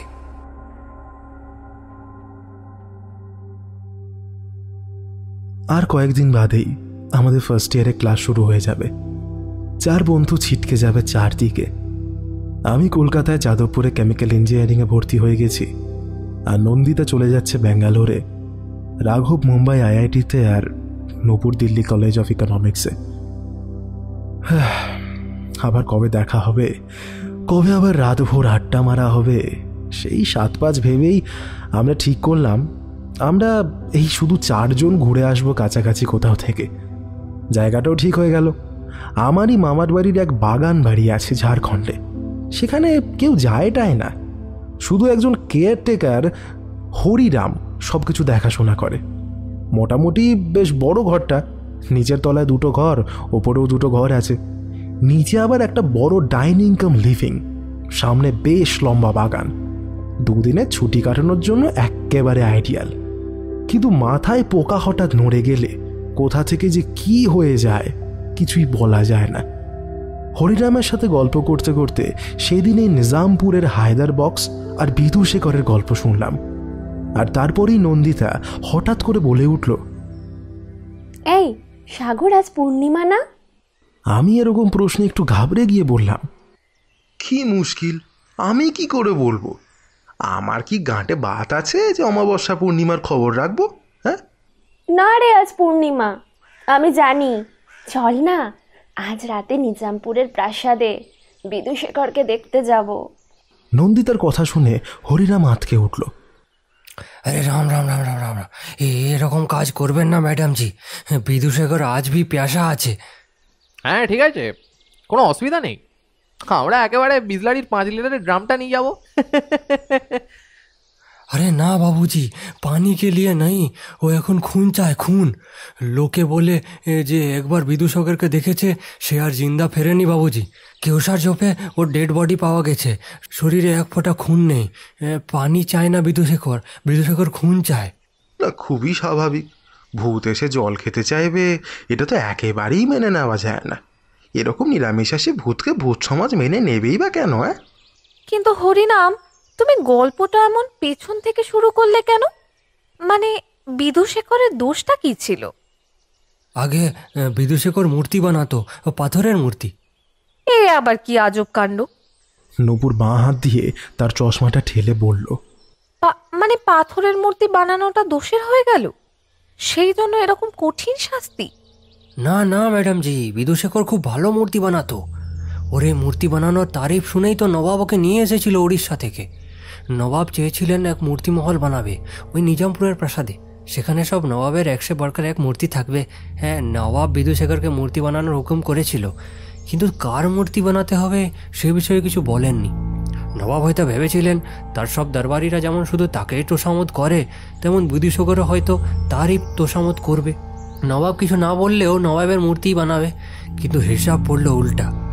বিধুশেখর মূর্তি বানানো হয়ে গেলে নবাব এলেন মূর্তির পর্দা উঠাবেন বলে। সব মূর্তির ওপর সাদা মখমলের পর্দা দেওয়া আছে। নবাব নিচে হাতে সে পর্দা তুলবেন। মূর্তি বাইরের আকৃতি দেখে নবাব অবশ্য বুঝতে পারলেন ও কোনো আদমির মূর্তি নয়, औरतेর মূর্তি আছে। সেই বাতও নবাব হজম করে নিয়েছিলেন, একটু হয়তো মুচকি হেসেছিলেন। अरे कमबख्त, मूर्त बनाते হলে তো জিনা নাকি লাগে। এই দাঁড়িওয়ালা সুরমা লাগানো বান্দারের মূর্ত কি আর কেউ বানাতে চায়? হাসতে হাসতে নবাব প্রথমে মূর্তির পর্দা উঠালেন, তারপর পর্দা উঠাতেই চমকে উঠলেন তিনি। উড়িষ্যার বান্ধবগড় জয় করে সেখানকার রাজকুমারী কুন্দবতীকে তুলে এনেছিলেন, নিকাহ করেছিলেন নবাব। নবাবের নবতম বেগম ছিলেন কুন্দবতী। বিদুশেখর যে औरतेর মূর্তি গড়েছে তাকে দেখতে অবিকল বেগম কুন্দবতীর মতো। নিজামপুরের নিয়ম অনুযায়ী বেগম এখানে আসার পর থেকে পরপুরুষের মুখ দেখেননি, তাহলে বিদুশেখর কুন্দবতীর মূর্তি গড়ল কি করে? নবাবের মনে পড়ে যায় কুন্দবতী উড়িষ্যার রাজকুমারী ছিলেন। এই বিদুশেখরও এসেছে সেই উড়িষ্যা থেকেই। তাহলে কি কুন্দবতীর সাথে বিদুশেখরের কোনো সম্পর্ক ছিল? সেকালে নবাবদের মন ছিল সন্দেহে ভরা। নিজেদের পরিবারের মধ্যেই কত ষড়যন্ত্র, কত গুপ্তখুন, আর এ তো এক শত্রুর কন্যা, আর তারই রাজ্যের অধিবাসী। কে জানে দুজনে মিলে নবাবের বিরুদ্ধে কোনো ষড়যন্ত্র করছে কিনা। নবাব সে কথা স্পষ্ট জিজ্ঞাসা করলেন বিদুশেখরকে, কিন্তু বিদুশেখর তো মানতে নারাজ। সে স্পষ্ট জানিয়ে দিল বেগম কুন্দবতীকে সে কোনোদিন চোখে দেখেইনি। যার মূর্তি গড়েছে সে নাকি তার কল্পনার কোনো নারী। বিদুশেখর বলল বটে, কিন্তু নবাব কথা বিশ্বাস করলেন না। বিশ্বাস করার কথাও তো নয়, কারোর কল্পনার সাথে বাস্তবের এত মিল কি করে হতে পারে? এটাই হলো বিদুশেখরের দোষ। আর সেই রানীর কি হলো? তাকে কিছু জিজ্ঞাসা করা হলো না? তিনি কি বলেছিলেন? তিনি কি বিদুশেখরকে চিনতেন? নূপুর আবার বাঁ হাত দিয়ে চশমাটা ঠেলে জিজ্ঞাসা করলো, পাতা নেই ম্যাডাম জি, নবাবের হারেমে তার রানী বেগমদের কি শাস্তি হতো তা কি আর বাইরের লোকেদের কানে আসতো নাকি? সেসব কথা তো কেউ জানে না। হরিরামের গল্প শুনতে শুনতে আমরা কেমন যেন অতীতের পাতায় হারিয়ে গিয়েছিলাম। রাঘব নিকোটিনের ধোঁয়া আচমকা গিলে ফেলে একটা হালকা কাশি দিয়ে ব্যাপারটা সামলে বলল, যাকে আপাতত আমাদের বেগম কুন্দবতী সম্পর্কে কোনো ইন্টারেস্ট নেই। আমরা রাত্রে তাহলে যাচ্ছি বিধুশেখরের সাথে দেখা করতে। নাই নাই সাহেবজি, আপনাদের বারণ করছি, ওখানে যাবেন না। বিদুশেখরের আত্মা বহুত খতরনাক আছে। এক পুরা নবাব বংশকে খতম করে দিল, পুরা নিজামপুরকে সুখা করে দিল। বড় সাহেবজি জানতে পারলে আমার উপর গুসা করবেন। তোমার বড়া সাহেবজি মানে আমার মামা কিচ্ছু বলবে না, আর বললেও সবটা আমি দিব্যি সামলে নেব। তাহলে আমরা আজ রাতে 4 জনে যাচ্ছি। কি মজা! হায়দার বক্সের প্রাসাদে। 4 জন নেই সাহেবজি, हम भी যাবে। আপনাদের অকেলে ওখানে যেতে দিয়ে রাতে আমার নিদ আসবে না। আমাদেরও বেশ ভালোই লাগলো ব্যাপারটা। হায়দার বক্সের প্রাসাদ অবশ্য আমরা সকালে গিয়ে দেখে এসেছি, কিন্তু রাতের বেলা জায়গাটা ঠিক আন্দাজ করতে পারবো না। তার উপরই পাণ্ডব বর্জিত জায়গায় প্রায় নেট বিদ্রোহ করে, তাই গুগল ম্যাপ মশাইয়ের সাহায্য তুলে নেন। হরিরামের সাথে থাকলে ব্যাপারটা বেশ ভালোই হবে মনে হয়। প্রায় সন্ধ্যা থাকতেই ডিনার সেরে আমরা ব্যাকপ্যাক গোছাতে শুরু করে দিলাম।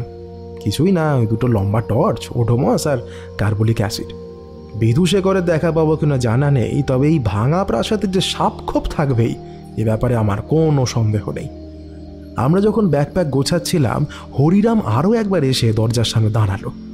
আমাদের ছড়ানো ছিটানো জিনিসপত্র দেখে বলল, আরও একবার ব্যাপারটা ভেবে দেখেন সাহেবজি, বিদুশেখর বহুত খতরনাক আছে।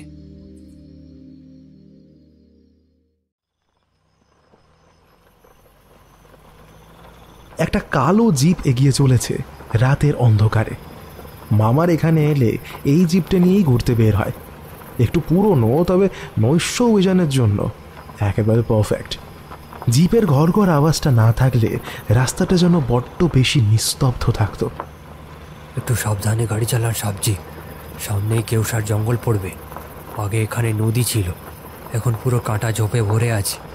ওপর থেকে অন্ধকারে দেখে বোঝা যায় না। সাবধানে গাড়ি না চালালে পুরো গর্তে পড়ে যাবেন সাহেবজি। রাঘব জিপ চালাচ্ছে আর হরিরাম তার পাশে বসে গাইড করে চলেছে। পেছনের সিটে বসে আমরা, অর্থাৎ নন্দিতা, নূপুর আর আমি। চারদিকে কান ঝালাপালা করা ঝিঝি পোকার ডাক যেন বিদ্রোহ করছে। এমন নিশীথ রাতে এই জিপের আওয়াজ বোধ হয় তাদের নিশ্চিন্ত রাত্রি যাপনে ব্যাঘাত করছে। আইস্তা সবজি, আইস্তা আইস্তা, চিৎকার করে উঠল হরিরাম। এতক্ষণ ধরে সে যে বিপদের জন্য সাবধান করছিল সেটাই হয়ে গেল শেষ পর্যন্ত। গাড়িটা মহলের কিছুটা কাছে আসতেই রাঘব বোধহয় তাড়াতাড়ি করবে বলে একটু জোরেই চাপ দিয়ে দিয়েছিল অ্যাক্সিলারেটরে, আর তাতেই জিপটা এবড়ো খেবড়ো রাস্তায় টাল সামলাতে না পেরে সোজা পড়ে গেল কৌসা নদীতে। মানে এখন তো আর নদীতে জল নেই, কিন্তু সেই নদীর ফাঁকা জায়গাটা কাঁটা ঝোপে ভরে আছে। আমাদের জিপটা একেবারে সেই কাঁটা ঝোপের মাঝখানে গিয়ে পড়ল। চারদিক থেকে কাঁটা ঝোপ ঘিরে আছে, জানলার বাইরে থেকে যেভাবে খোঁচা দিচ্ছে যেন মনে হচ্ছে রীতিমতো হুমকি দিচ্ছে ওরা। বাইরে এলেই একেবারে এফোর ওফোর করে দেবে। নেহাত জিপের টায়ার বলে এই কাঁটার সাথে যুদ্ধ করে এখনও টিকে আছে, নইলে আমি তো ভাবছিলাম এক্ষুনি প্রবল বিস্ফোরণে চারটে টায়ারই ফেটে যাবে। এ তো বহুত বুড়া হলো সবজি, এখন আপনারা নামবেন কি করে? একদমই কি যাবে না? দাঁড়া, আমি দেখছি। নূপুর বাঁ হাত দিয়ে চশমাটা ঠেলে জিপের দরজাটা খুলল, আর সঙ্গে সঙ্গে যেন একসাথে পুরো কাঁটা বন এগিয়ে এলো ওকে বিঁধে ফেলবে বলে। কি হলো রে? তাড়াতাড়ি হাত বাড়িয়ে ওকে আরো ভেতরে টেনে আনলাম। ও ডান হাতে বেশ কিছুটা জায়গায় কাঁটা বিঁধে আছে, রক্ত পড়ছে। কি করিস বলতো, কোনো মানে হয়? मैडम जी बहुत बुरा হলো, खून निकल गया। खून দেখলে যে বিদুশেখরের আত্মা আরো খতরনাক হয়ে যাবে। দাঁড় তো, এত ছটফট করিস না, টায়ারগুলো বেশ মজবুত আছে। আচ্ছা শোন, আমি চেষ্টা করছি একটু পিছিয়ে নিয়ে যেতে। গাড়িটা তুলতে পারবো না, পাড়ের কাছে নিয়ে গেলে হয়তো নামাতে সহজ হতে পারে। একটু শান্ত হয়ে বস তোরা, এত লাফালাফি করলে কিন্তু ভূত দেখা যাবে না। রাঘব ব্যাক গিয়ারে গাড়ি চালালো, কাঁটা ঝোপ মারিয়ে বেশ খানিকটা পিছিয়ে গেল জিপটা। এখন আমরা যারা পেছনের সিটে বসে আসি তারা বেশ সহজেই নামতে পারবো বলে মনে হচ্ছে। আইস্তা সাবজি, আইস্তা ম্যাডাম জি। আইস্তা আইস্তা বের হলাম আমরা। নূপুরের ডান হাতটা বেশ ভালোই জখম হয়েছে, বেশ ভালোই ব্যথা হচ্ছে বুঝতে পারছি। দাঁতে দাঁত চেপে হজম করছে মেয়েটা। কে জানে কি হবে, সেপটিক না হয়ে যায়। কোনো মতে হাত পা বাঁচিয়ে নামলাম আমরা গাড়ি থেকে। জামা কাপড় অবশ্য বাঁচাতে পারলাম না, কাঁটার খোঁচা লেগে আমার সাদা গেঞ্জিটার বেশ খানিকটা জায়গা সরু চকলির মতো ফুটো হয়ে গেল। একটু এগোতেই নিজামপুরের তোরণ দেখতে পেলাম। এখন একদম আন্ধেরা আছে সাবজি, তাই হয়তো কিছু দেখা যাচ্ছে না। কাল সকালেই দেখবেন এই তোরণের গায়ে একটা সুন্দর নকশা আছে, একদম মুঘলিয়াদের মতো। হরিরামের কথা শেষ না হতেই একটা অদ্ভুত ঠুকঠুক আওয়াজ শুনতে পেলাম। এতক্ষণ আমাদের জিপের আওয়াজটাও আর এই বিভৎস ঝিঁঝি পোকার ডাক ছাড়া আর কোনো আওয়াজ ছিল না। এই অদ্ভুত ঠুক ঠুক আওয়াজটা কেমন যেন একেবারে বিজাতীয় শোনালো। এটা কি জাতীয় আওয়াজ হরিরাম? জিজ্ঞাসা করলাম, কিন্তু ততক্ষণে দেখি হরিরামের মুখ ভয়ে সাদা হয়ে গেছে।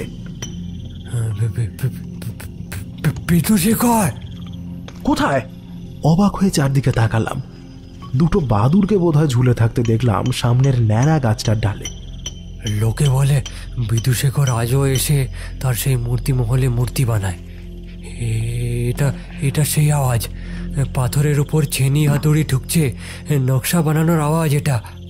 হরিরামের কথা শুনে নূপুর লাফিয়ে উঠল, বাঁ হাত দিয়ে চশমাটা ওপরের দিকে ঠেলে বলল, ওহো, বিদুশেখর এসে গেছেন, থ্যাংক গড।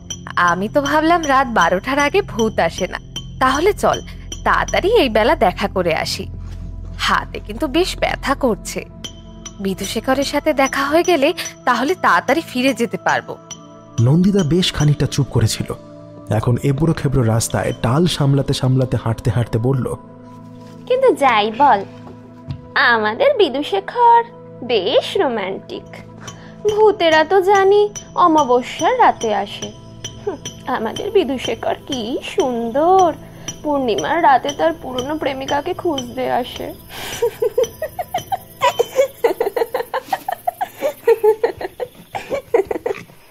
রাঘব আবার একটা সিগারেট ধরাতে ধরাতে বলল, আরে রানী কুন্দবতীর সাথে বিধুশেখরের কোনো সম্পর্ক ছিল কিনা কি করে জানলি?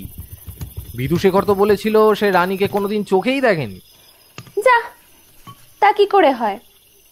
কাউকে চোখে না দেখলে হুবহু তার মতো মূর্তি কেউ কি করে গড়তে পারে? নন্দিতার কথা শুনে আমার হাসি পেল। আমি হাসতে হাসতেই বললাম, যা, তাহলে তো তুই নবাবদের দলে নাম লেখালি রে। আরে নবাবও তো ঠিক এরকমই মনে করতেন। কথা বলতে বলতে খেয়াল হয়নি আমাদের কথাগুলো বেশ জোরেই চলছিল। বিশেষত এমন নিস্তব্ধ অন্ধকার রাতে এই 4-5 জনের কথোপকথন মোটেই সুমধুর শোনাচ্ছিল না। হরিরাম সতর্ক করে বলল, আইস্তা সাবজি, মূর্তিমহল একদম পাশেই আছে। সেই অপরিচিত ঠুকঠুক আওয়াজটা কিন্তু সত্যিই সেই মূর্তিমহলের দিক থেকেই আসছে। না, সত্যি যদি সেখানে বিধুশেখর কাজে ব্যস্ত থাকে তবে খুব খারাপ ব্যবহার। আমরা যে হারে চেঁচামেচি করে কথা বলছি তাতে তার কাজের অসুবিধে হতে পারে। মূর্তিমহলে ঢুকতে যাব এই সময় হরিরাম আবার তার সাবধান বাণী আউড়ে নিল। আরে সাবজি, আরেকবার ভেবে দেখুন। সাবজি, আরেকবার ভেবে দেখুন, এখানে আসাটা একেবারে ঠিক হচ্ছে না। আরে হরিরাম, বারবার এক কথা বলো না তো। আপাতত এই ভুতুড়ে মহলে থাকা ছাড়া আমাদের হাতে তো কোনো রাস্তা খোলা নেই। আমাদের গাড়িটা তো ওই কাঁটা ঝোপে আটকে গেছে। সকালের আগে তাকে উদ্ধার করা যাবে না, আর এই অন্ধকারে গাড়ি ছাড়া বাড়ি ফেরা সম্ভব নয়। তাই আজ রাতটা আমাদের বিধুশেখরের সাথেই কাটাতে হবে। রাঘব হরিরামকে কথাগুলো বলতে বলতেই মূর্তিমহলে ঢুকলো। এক রাস চামচিকে আমাদের আশায় বিরক্ত হয়ে ডানা ঝটফট করে উঠল, আর সেই হুলুস্থুলের মধ্যে আমাদের চোখে পড়ল একটা ভাঙা মূর্তির ওপরে 2টো আলোর বিন্দু। রাঘবের কথাগুলো মাঝপথেই থেমে গেল। আমরা 5 জনেই কেমন যেন পাথরের মূর্তির মতো দাঁড়িয়ে পড়লাম। ব্যাপারটা প্রথম বোধহয় আমার চোখের নজরেই এসেছিল। আমি চাপা স্বরে রাঘবের কানে কানে বললাম, এক্ষুনি দেখবি সিনেম্যাটিক কায়দায় একটা বেড়াল লাফিয়ে পড়বে। একদম ঠিক তখনই আমার সামনে ভাঙা মূর্তির কাঁধের ওপর থেকে কালো বেড়ালটা লাফিয়ে আমাদের প্রায় ধাক্কা মেরে বেরিয়ে চলে গেল। এটা বেড়ালি তো নাকি বিধুশেখর? ওই ভাঙা মূর্তিটা রিপেয়ার করছিল বোধহয়। আমাদের আশায় বিরক্ত হয়ে বোধহয় অর্ধেক কাজ করে চলে গেল। সেটা বলতে পারবো না। ঘরে এক ফোঁটা আলো নেই, কিন্তু বাইরে থেকে পূর্ণিমার চাঁদের যে হালকা আলো ভেসে আসছে তাতে এইটুকু বোঝা যাচ্ছে ঘরের 5টা মূর্তি আছে। 5টা মূর্তি এদিক ওদিক ভাঙা। তা হতেই পারে সেই কোন সত্যযুগের তৈরি মূর্তি। একটু আধটু ভাঙা তো হবেই, কিন্তু একটা জিনিস ভারী অদ্ভুত লাগলো। স্পষ্ট কিছু বোঝা না গেলেও এই আধো অন্ধকারে এটা ঠিক বোঝা গেল যে মূর্তিগুলোর মধ্যে 3টি পুরুষ, 2জন নারী। কি বলছো কি হরিরাম? এই তো বিধুশেখর ছেলেদের মূর্তিও বানিয়েছিল। নবাব বেচারা রেগে গিয়ে বোধহয় সব মূর্তি ভালো করে না দেখেই বিধুশেখরকে শাস্তি দিয়ে দিল। রাঘবের কথায় কোনো উত্তর দিল না হরিরাম। তাকিয়ে দেখলাম ও কেমন যেন ভয়ে সাদা হয়ে গেছে। আমরা এদিক ওদিক দেখলাম, না ভয় পাওয়ার মতো তো কিছু চোখে পড়ছে না। অবাক হয়ে জিজ্ঞাসা করলো, কি হলো হরিরাম? ঠিকসে দেখিয়ে সাবজি, এই মূর্তিগুলো কাদের আছে? বড্ড অদ্ভুত শোনালো হরিরামের গলা। মনে হচ্ছে যেন একই সাথে সে ভয়ও পেয়েছে আবার অবাকও হয়েছে। আমাদের সাথে বেশ লম্বা বড় টর্চ ছিল, সেটা জ্বালতে আমাদের চোখ ছানা বড়া হয়ে গেল। ঘরের 5 দিকে 5টা মূর্তি, আর সেই 5টা মূর্তি হলো আমাদের। রাঘব, নন্দিতা, নূপুর, আমার আর হরিরামের। এই ঘরে ঢোকার আগে নন্দিতা বলেছিল না, কাউকে না দেখে তার মূর্তি কিভাবে গড়তে পারে। এই 5টা মূর্তি যেন তারই উত্তর। সব ঠিক আছে হরিরাম, কিন্তু তোমার বিধুশেখর আমাদের মূর্তি যখন বানালোই তখন আধ খ্যাচড়া ভাঙা ভাঙা মূর্তি বানালো কেন? কারোর গালটা তোবড়ানো, কারোর হাতের কাছে চটা উঠে গেছে। হরিরামের মূর্তিটা দেখে তো মনে হচ্ছে ডান পায়ের ফিমার বোন ভেঙে গেছে, কোনো মতে বাঁ পায়ে দাঁড়িয়ে আছে।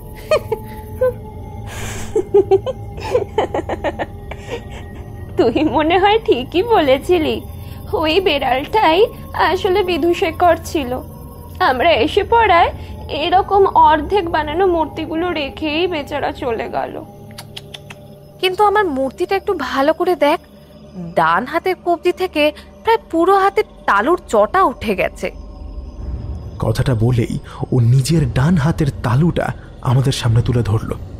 সত্যি একদম অন্যরকম লাগছে। তখন গাড়ি থেকে নামার সময় ওর কাঁটা ঝোপে লেগে কেটে যাওয়া। নুপুরের হাতটাও একদম ঠিক ওর মতোই লাগছে। রাঘব এবার গম্ভীর হয়ে বলল, তার মানে তুই কি বলতে চাইছিস? বিধুশেখর আগে থেকেই আমাদের ঠিক যেরকম মূর্তি বানিয়ে রেখেছে, একটু বাদে আমাদের অবস্থা এই মূর্তিগুলোর মতো হবে? মানে হরিরামের ফিমার বোন ভেঙে যাবে, আমার গালটা প্রায় উড়ে যাবে, নন্দিতার মাথার একদিকটা ফেটে যাবে, আর সাগরের কাঁধের ওপরেই তো বেড়ালটা বসেছিল, ওর তো একটা কাঁধ প্রায় নেই। তার মানে সাগরের কাঁধ। রাঘবের কথা শুনে ব্যাপারটা কল্পনা করতেই আমার যেন বুকের ভেতরের হৃৎপিণ্ডটা ধরাস করে উঠল। আরে ভাই শোন শোন শোন, কি সব বলছিস সব জায়গায়? এরকম কথাগুলো কি না বললি নয়? হ্যাঁ, তার চেয়ে নন্দিতার কথাগুলো ভেবে নিলি তো বেশ ভালো হয় নাকি? ওই বিধুশেখর বেড়াল সেজে এখানে আমাদের মূর্তি বানাচ্ছিল, আর তারপরে আমাদের আসতে দেখে রেগে গিয়ে এরকম ভাঙাচোরা মূর্তি বানিয়ে চলে গেছে। সাহেবজি, আমি বলছিলাম কি, এবার বাড়ি ফিরে গেলে হয় না? এভাবে এই ঘরে আমাদের 5 জনের মূর্তি, আমার কিন্তু এই ব্যাপারটা ভালো লাগছে না। আর রাঘব সাহেবজি বললেন যেটা, সেটা সত্যিই খুব একটা অসম্ভব বলে মনে হচ্ছে। হরিরাম, কেন এত ভয় পাচ্ছ বলো তো? ভূত টুত কিছু হয় না, এসব গল্প কেন বানানো হয় জানো তো? এখানে নিশ্চয়ই কোনো অ্যান্টি সোশ্যাল কাজ হয়, তাই মানুষকে ভয় দেখাতে এইসব গল্প টল্প সাজানো হয়েছে। কেউ নিশ্চয়ই জানতে পেরেছে আজ রাতে আমরা এখানে আসব, তাই তাড়াহুড়ো করে আমাদের 5 জনের এরকম মূর্তি বানিয়ে রেখেছে ভয় দেখাবার জন্য। ভূত টুত কিছু হয় না হরিরাম। যা, এইসব কি বলছিস তুই? ভূত নেই, এটা কিন্তু খুব বাজে ব্যাপার হবে। ভূতের গল্পে ভূত না থাকলে এর চেয়ে বাজে জিনিস কিছু হয় না। আমিও ভাবলাম সত্যি যদি এরকম কিছু একটা হয় তাহলে আমাদের আজকের অভিযান পুরোটাই মিথ্যে হয়ে যাবে।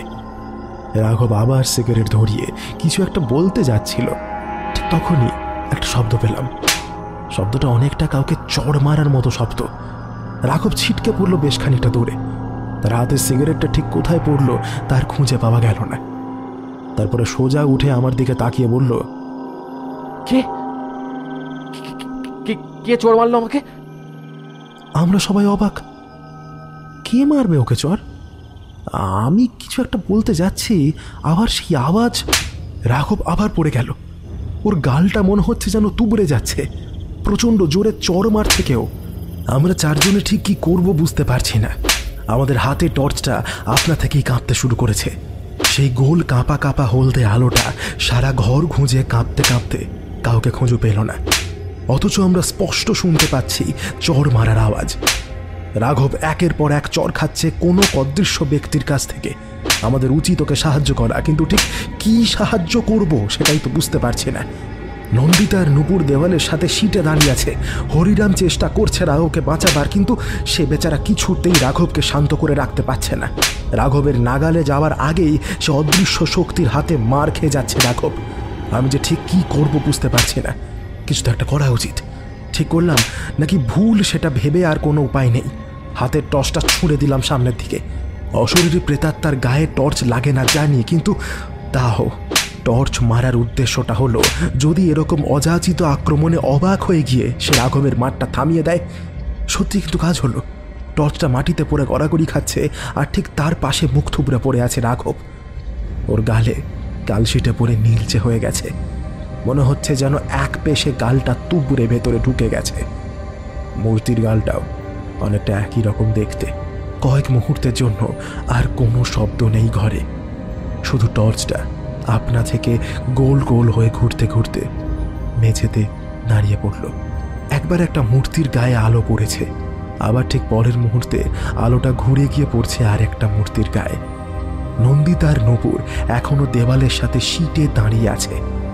আমি হরিরামকে ইশারা করলাম, ভাগ্যক্রমে ও আমার ইশারাটা ধরতে পারল। নন্দিতার নূপুরের হাত ধরে টেনে সোজা ঘরের বাইরে বেরিয়ে গেল সে।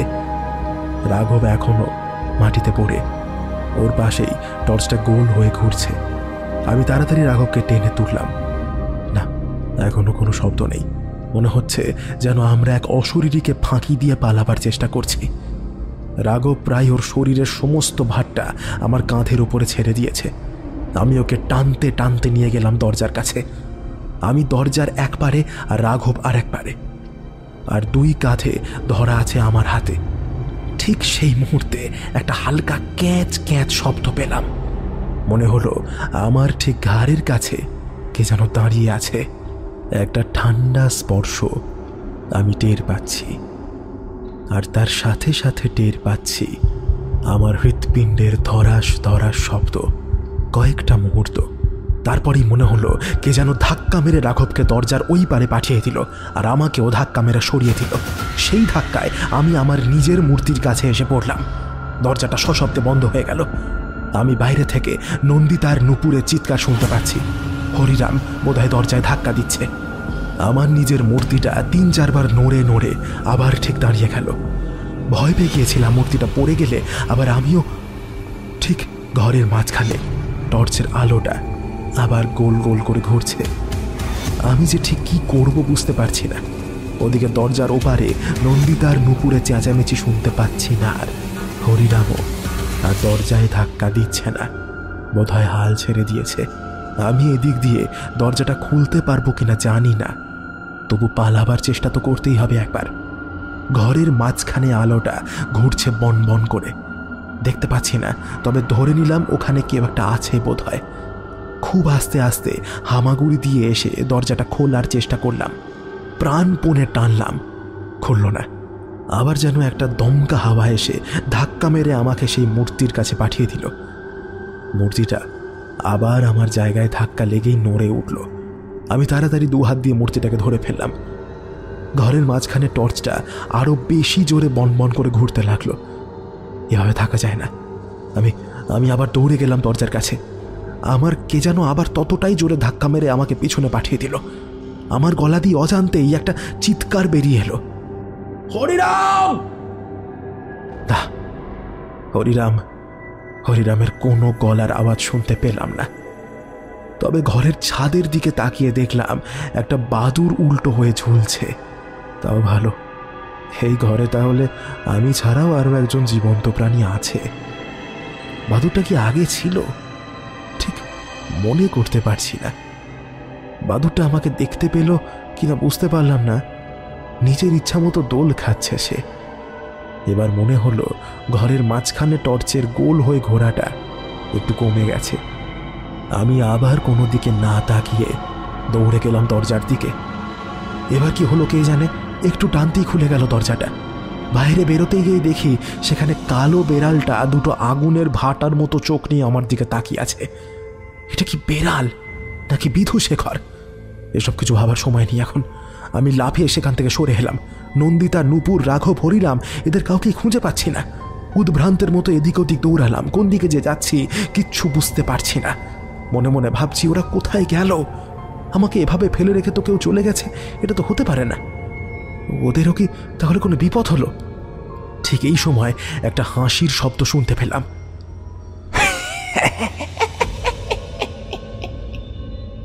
এই ফাঁকা প্রাসাদে হাসিটা যেন ধাক্কা খেতে খেতে ঘুরে বেড়াচ্ছে। কয়েকটা পায়ের আওয়াজ যেন ছুটে আসছে আমারই দিকে। নিশ্চয়ই এটা রাঘব, নন্দিতা এদের কারোরই হবে।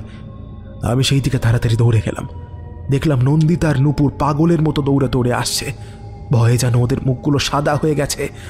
আমাকে দেখেই মনে হলো ওরা যেন একটু সাহস পেল। নন্দিতা বলল, সাগর, তুই বের হতে পেরেছিস? আরে অনেক কষ্টে, কিন্তু বাকি দুজন কোথায়? রাঘব ঠিক আছে? আরে বাবা, হাসছে কে? হরিরাম! আমি যেন নিজের কানকেও ঠিক বিশ্বাস করতে পারলাম না। হ্যাঁ, হরিরাম? হ্যাঁ রে, হরিরাম মনে হয় পাগল হয়ে গেছে। নয়তো ওর উপরে বিধুশেখরের আত্মা ভর করেছে। কিছু তো একটা হয়েছে। কিছু তো একটা নন্দিতা কি হয়েছে। যে বলে গেল তার মাথা মুন্ডু কিছুই বুঝতে পারলাম না আমি। কি হয়েছে ঠিক করে প্রথম থেকে বলতো। তোরা ওই মূর্তি মহল থেকে এখানে এলে কি করে? নন্দিতা তখনও কিছু একটা বলছে আর হাঁপাচ্ছে। ওর বদলে নূপুর বলল, তুই যখন ওই মূর্তি মহলের ভেতরে বন্ধ হয়ে গিয়েছিলি তখন আমরা প্রথমে ওখানেই ছিলাম, দরজাটা টেনে খোলার চেষ্টা করেছিলাম। হঠাৎ রাঘব বলল ওর জল তেষ্টা পেয়েছে। আমরা প্রথমে ভাবলাম ওর যেরকম অবস্থা হয়েছে তাতে জল তেষ্টা পাওয়া খুব স্বাভাবিক। জল তো আমার ব্যাগেই ছিল, কিন্তু ওল শেষ। তারপর হঠাৎ জল জল করে এদিকটা ছুটে এলো। হরিরাম বলল এখানেই নাকি নিজাম তলাব।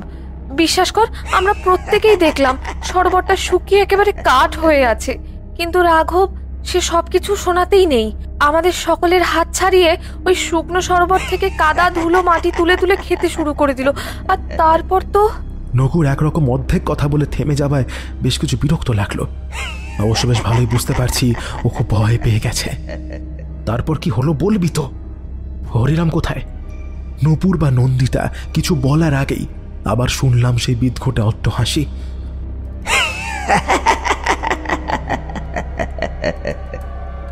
ওই শোন। ওদের কিছু বলার আগেই আমি দৌড়ে গেলাম যে দিক থেকে হাসির আওয়াজটা আসছিল সেই দিকে। সরোবরে যাওয়ার আগে একটা তোরণ ছিল, সেই তোরণ ভেঙে গিয়েছিল অনেকদিন আগেই, কিন্তু দুটো থাম বেশ শক্তপোক্তভাবে দাঁড়িয়েছিল। কিন্তু আমি যেখানে গিয়ে দাঁড়াতেই যে কি হলো, মনে হলো যেন বাঁদিকের থামটাকেও এবার মাটি থেকে উপরে আমার কাঁধের ওপরে ছুড়ে দিল। ব্যাপারটা এতটা আকস্মিক হলো যে আমি আর কোথায় সরে যাব সেই সময়টাই পেলাম না। থামটা মনে হলো আমার ডান কাঁধটা একেবারে গুঁড়িয়ে দিল। গলগল করে রক্ত বেরোচ্ছে। নূপুর আর নন্দিতা আবার ভয়ে চিৎকার করছে, কিন্তু এই যন্ত্রণার মধ্যে শুনলাম আবার সেই অট্টহাসি। ডান হাতটা আক্রমণে ক্রমশ অবশ হয়ে এসছে আমার। বাঁ হাত দিয়ে নিচের ডান কাঁধটা চেপে ধরে রক্ত বন্ধ করার একটা ব্যর্থ চেষ্টা করতে করতেই দেখলাম কাদা মাটি ভর্তি সরোবরের ঠিক মাঝখানে একটা সোনার সিংহাসনের উপরে বসে আছে হরিরাম। রাঘব সেই সরোবরের কাদাকে জল ভেবে খাবার জন্য হাচর পাচর করছে, আর হরিরাম ওর গলায় একটা সোনার শিকল পরিয়ে রেখেছে। রাঘব সরোবরের কাছে যেতে চাইলেই হরিরাম ওকে টেনে টেনে মেরে ফেলে দিচ্ছে। রাঘব! বুঝলাম এভাবে চিৎকার করে কিছুই করা যাবে না। আমার উচিত এক্ষুনি ঝাঁপিয়ে পড়ে হরিরামের হাত থেকে ওকে বাঁচিয়ে আনা, কিন্তু আমার যে নড়ার ক্ষমতা নেই। ডান কাঁধটা দিয়ে অঝরে রক্ত পড়ছে। নন্দিতা ওর স্কার্ফটা বেঁধে চেষ্টা করছে রক্ত বন্ধ করার, কিন্তু কিছুতেই সম্ভব হচ্ছে না। ওদিকে হরিরামকে যেন চেনাই যাচ্ছে না। ওকে তো আমি আগেও অনেকবার দেখেছি। একেবারে সোজা বাংলায় ওকে প্রভুবৎসল বলতে বোঝায়, ও একদম ঠিক তাই। ওর বিগলিত ভাবের সঙ্গে যেন এই অট্টহাসি, এরকম হিংস্র মুখভঙ্গি কিছুই মেলানো যাচ্ছে না। রাঘব এবার ব্যথায় কোকিয়ে উঠল।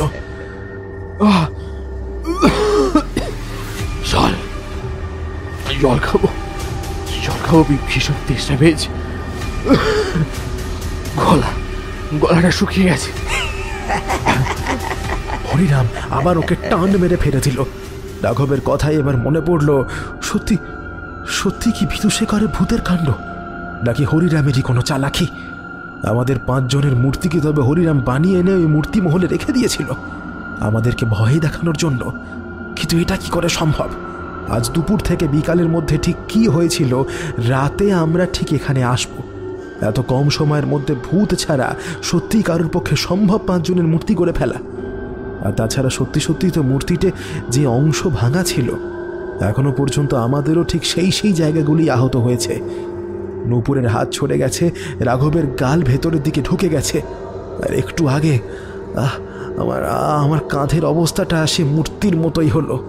এসব কি হরিরামের পক্ষে করা সম্ভব? তবে কি সত্যি বিদুশেখর করাচ্ছে এই কাজগুলো? হরিরাম আবার একটা অট্টহাসি হেসে বলল,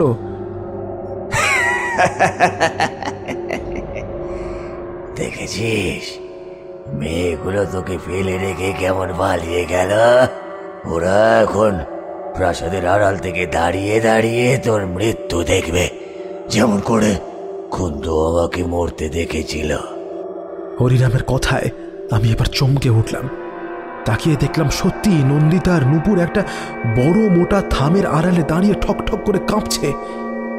বুঝলাম এভাবে পালিয়ে পালিয়ে বেরিয়ে লাভ হবে না, বিধুশেখরের সাথে সোজাসুজি কথা বলতে হবে। কোনো মতে নিজের কাঁধ সামনে এগিয়ে গেলাম সরোবরের দিকে।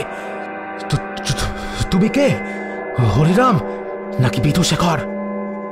হরিরামের মুখে একটা হিংস্র হুঙ্কার বের হলো। আমি দেখতে পেলাম সরোবরের সেই কাদায় মাখামাখি হয়ে আমি যেন আপনা থেকেই এগিয়ে চলেছি মাঝখানের সেই গোল চাতালের দিকে। কেন এসেছিস এখানে? এক অভিশপ্ত বন্দিশালা, নিজামপুরের হায়দার বক্সের কুখ্যাত বন্দিশালা। কেন এসেছিস এখানে? কেন? বিধুশেখরকে কি করে মারা হয়েছিল সেটা দেখতে এসেছিস? তো দেখ, এই দেখ। হরিরাম আবার একটা হ্যাঁচকা টান দিল রাঘবের গলার বাঁধা শিকলে। রাঘব সেই টানে ছিটকে গিয়ে পড়ল হরিরামের পায়ের কাছে। কাঁধের ব্যথায় ভালো করে চাইতেও পারছি না, তবু অনেক কষ্টে সেই চাতালটায় উঠলাম। না না, এই লোকটা হরিরাম নয়। অবিশ্বাস্য হলেও এটাই বোধহয় সত্যি। হরিরামের ওপরে বিধুশেখরের আত্মা ভর করেছে। হরিরাম এবার বিধুশেখরের ভাষায় বলল, এই যে এইখানের এই সিংহাসনে বসেছিল হায়দার বক্স, আর ওই যে তোর বন্ধুরা যেরকম বাধা আছে ঠিক ওইভাবেই বেঁধে রেখেছিল আমাকে।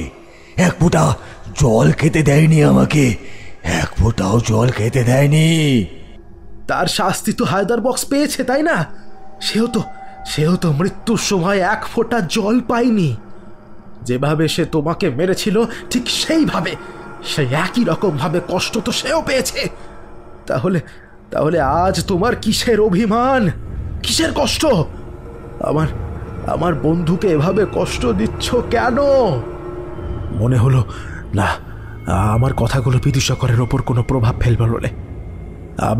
আবার সে আগের মতো অট্ট হাসিতে ফেটে পড়ল সে। খুব মজা না? দূরে দাঁড়িয়ে দেখতে খুব মজা লাগে, তাই না? একটা মানুষ জল খেতে না পেয়ে মরে যাচ্ছে, সেটা দেখতে খুব মজা লাগে, তাই না? তাই তো এসেছিলি এখানে বিধুশেখর কিভাবে মরেছে সেটা দেখতে। দেখ না, দেখ এইভাবে মরেছিল বিধুশেখর, দেখ। আবার একটা টান দিল রাঘবের গলার শিকলে। সে বেচারা আবার ধবাস করে আছড়ে পড়ল। বিধুশেখর, আমার কথা শোনো। আমরা কেউ তোমার মৃত্যুকে উপহাস করতে আসিনি, কেউ চাইনি। আমরা তোমার কষ্টকে উপলব্ধি করতে চেয়েছিলাম।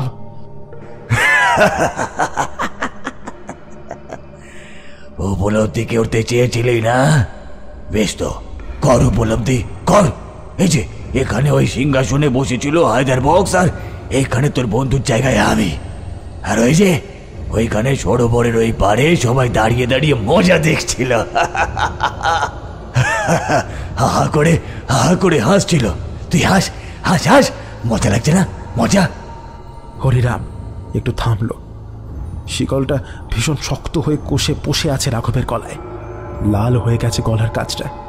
এক্ষুনি মনে হচ্ছে গলা চিরে রক্ত বের হবে। কিছুতেই বোঝাতে পারছি না আমরা বিধুশেখরের সমব্যথী হতেই এসেছিলাম। একটু বাদেই আবার যেন গর্জন করে উঠল হরিরাম। কি বলি বিধুশেখর? শুধু একটা জিনিস এখনো বুঝতে পারছি না, আজও বুঝতে পারছি না। এবার গলাটা যেন একটু অন্যরকম মনে হলো যেন সামান্য হলেও একটু নরম হয়ে যাচ্ছে গলাটা। তাই বেশ খানিকটা সাহস সঞ্চয় করে বললাম, কি বুঝতে পারছো না? হরিরাম কেমন যেন একটা হিংস্র চোখ নিয়ে আমার দিকে তাকালো। ওই দূরে দুটো মোটা থামের আড়ালে লুকিয়ে আছে নন্দিতা আর নূপুর। হরিরাম এবার সিংহাসন থেকে উঠে এসে আমার ঠিক সামনে নিচু হয়ে বসল। ওর চোখ দুটো একেবারে টকটকে লাল, মনে হচ্ছে এক্ষুনি যেন আগুনের গোলার মতো ফেটে যাবে। ওই চোখের দিকে বেশিক্ষণ তাকানো যায় না, কেমন যেন গা রিরি করছে আমার। নূপুর যে থামটার আড়ালে লুকিয়েছিল সেটা ডান হাতটা বাড়িয়ে দিল। বুঝতে পারছি না কুন্দ সেদিন ঠিক কোনখানে দাঁড়িয়ে দাঁড়িয়ে মজা দেখছিল। ওই থামটা আড়ালে। হরিরামের কথা শেষ হতেই নূপুরের সামনে দাঁড়ানো থামটা উড়ে এসে পড়ে গেল সরোবরে। নূপুর ভয়ে চিৎকার করে উঠল। হরিরাম এবার ডান হাতে নন্দিতার থামের দিকে দেখিয়ে বলল, নাকি ওই থামটার আড়ালে? ভেবেছিলাম ওই থামটা বোধহয় উড়ে এসে সরোবরের উপরে পড়বে, কিন্তু তার বদলে সেটা সোজা গিয়ে পড়ল নন্দিতার মাথায়। খুব বুদ্ধি করে মেয়েটা একেবারে শেষ মুহূর্তে সরে এসেছিল বলেই বোধহয় একটুর জন্য পুরো মাথাটা গুঁড়িয়ে যাওয়া থেকে বেঁচে গেছে। শুধু মাথার একদিকটা ফেটে গেছে ওর, ঠিক যেমন সেই মূর্তিটা ছিল। নন্দিতা মাটিতে বসে আছে মাথা নিচু করে, ভয়ে বোধহয় চিৎকার করতেও ভুলে গেছে মেয়েটা। নূপুর ওকে দু হাতে জড়িয়ে ধরল। ইচ্ছে করছিল হরিরামকে একটা ঠাস করে চড় মারি, কিন্তু উপায় নেই। একে তো হাত উঠিয়ে কিছু করার সাধ্য নেই, আর তাছাড়া এই লোকটাকে মেরেই বাকি হবে। হরিরাম তো আসল দোষী নয়, ওর মধ্যে যে বিধুশেখর কথা বলছে। কিন্তু এটা কি বলল লোকটা? কুন্দ থামের আড়ালে লুকিয়ে দেখছিল মানেটা কি? তার মানে সত্যিই বিধুশেখর আর বেগম কুন্দবতীর কোনো সম্পর্ক ছিল? নবাব হায়দারের বক্সের অনুমান তবে মিথ্যে ছিল না। তাহলে সেদিন তুমি মিথ্যে বলেছিলে বিধুশেখর। তুমি বেগমকে দেখেছিলে, তাকে দেখেই মূর্তি করেছিলে। তোমাদের মধ্যে তাহলে সত্যিই কোনো সম্পর্ক ছিল? তুমি তুমি কি ভালোবাসতে বেগম কুন্দবতীকে? কে কে বেগম কুন্দবতী? আমি চিনি না বেগম কুন্দবতীকে। আমি কোনো বেগম কুন্দবতী বা রাজকুমারী কুন্দবতীকে চিনি না। আমি তো শুধু চিনলাম আমার কুন্দকে। আমি তো বান্ধব ঘরের সামান্য এক শিল্পী ছিলাম। বান্ধব পাহাড়ের ওপর ছোট্ট একটা কুটিরে আমি একা থাকতাম আমার মূর্তিদের নিয়ে। কোনো রাজকুমারী দেখিনি কোনোদিনও না। কুন্দ এসেছিল আমার কাছে, আমি জানতাম না ও রাজকুমারী। ও আমাকে কোনোদিনও নিজের পরিচয় দেয়নি। অপূর্ব রূপ ছিল কুন্দর, ও সেই রূপ সর্বক্ষণ আমার চোখে লেগে থাকতো। কুন্দকে দেখার পর থেকে আমি আর কারোর মূর্তি গড়িনি কখনো। যখনই কারোর মূর্তি গড়তে যেতাম আমার হাত দিয়ে শুধু কুন্দর ছবি ফুটে উঠত। কুন্দু আমাকে বলেছিল আমি নাকি পাহাড়ে চূড়োয় বসে শুধু মূর্তি গড়ে যাবো, আরও সেই মূর্তি হাটে কি বেঁচে আসবে। আমি বলতাম না, আমার কুন্দর মূর্তি আমি বেচবো না, এমনি করবো আর সাজিয়ে রাখবো বান্ধব পাহাড়ের চূড়োয়। হাসতো আর বলতো, তাই নাকি? মূর্তি বেচবে না তো আমাকে বিয়ে করলে খাওয়াবে কি? ওই পাথর আর চিনি হাতুড়ি? তখন সত্যি বুঝিনি একজন মূর্তিকারের সাথে প্রেম করা যায়, তাকে স্বপ্ন দেখানো যায়, কিন্তু বিয়ে করা যায় না। বিয়ে করতে গেলে শুধু রাজা আর নবাবকেই করা যায়। এটা তুমি কি বলছো বিধুশেখর? রাজকুমারী কুন্দবতী তো স্বেচ্ছায় হায়দার বক্সকে বিয়ে করেননি। নবাব হায়দার বক্স তো বান্ধবগড় আক্রমণ করে রাজকুমারীকে জোর করে বন্দি করে এনেছিলেন, আনেননি? আপনি তাকে বাঁচাবার চেষ্টা করেননি? হরিরাম চুপ করে রইল খানিকক্ষণ। মনে হলো ওর সেই আগুনের গোলার মতো চোখ দুটো একটু শান্ত হয়েছে। এখন আর আগের মতো লাভা বের হচ্ছে না, শুধু ঠিক ঠিক করে জ্বলছে। বান্ধব পাহাড় নগর থেকে অনেকটা দূরে ছিল। নগরের কোনো এক প্রান্তে কোথাও যুদ্ধ হচ্ছে, কোথাও কোন নবাব কোন রাজকুমারীকে হরণ করে নিয়ে যাচ্ছে। আমার কাছে কোনো খবরই আসতো না, আমার কোনো ইচ্ছাও ছিল না এইসব খবরে। আমি শুধু কুন্দকে খুঁজতাম।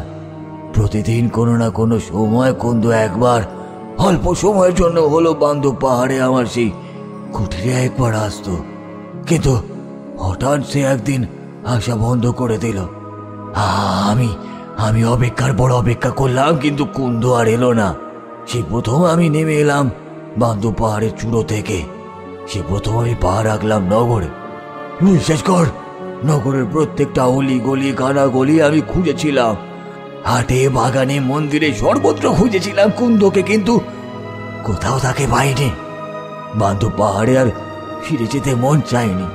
পাগলের মতো দেশে দেশে ঘুরে বেড়াতে লাগলাম, যদি কোথাও দেখা পাওয়া যায় কুন্দর। এইভাবে করতে করতে একদিন এসে পৌঁছে গেলাম এই নিজামপুরে। হায়দার বক্সের এক সভাসদ আমাকে চিনত। সেই নাকি নবাবকে জানিয়েছিল আমি মূর্তি করি। নবাব আমাকে মূর্তি করার আদেশ দেয়, কিন্তু কার মূর্তি করতে হবে সেই সম্বন্ধে কিছুই বলে না। অবশ্য বলেও বোধ হয় কোনো লাভই হতো না।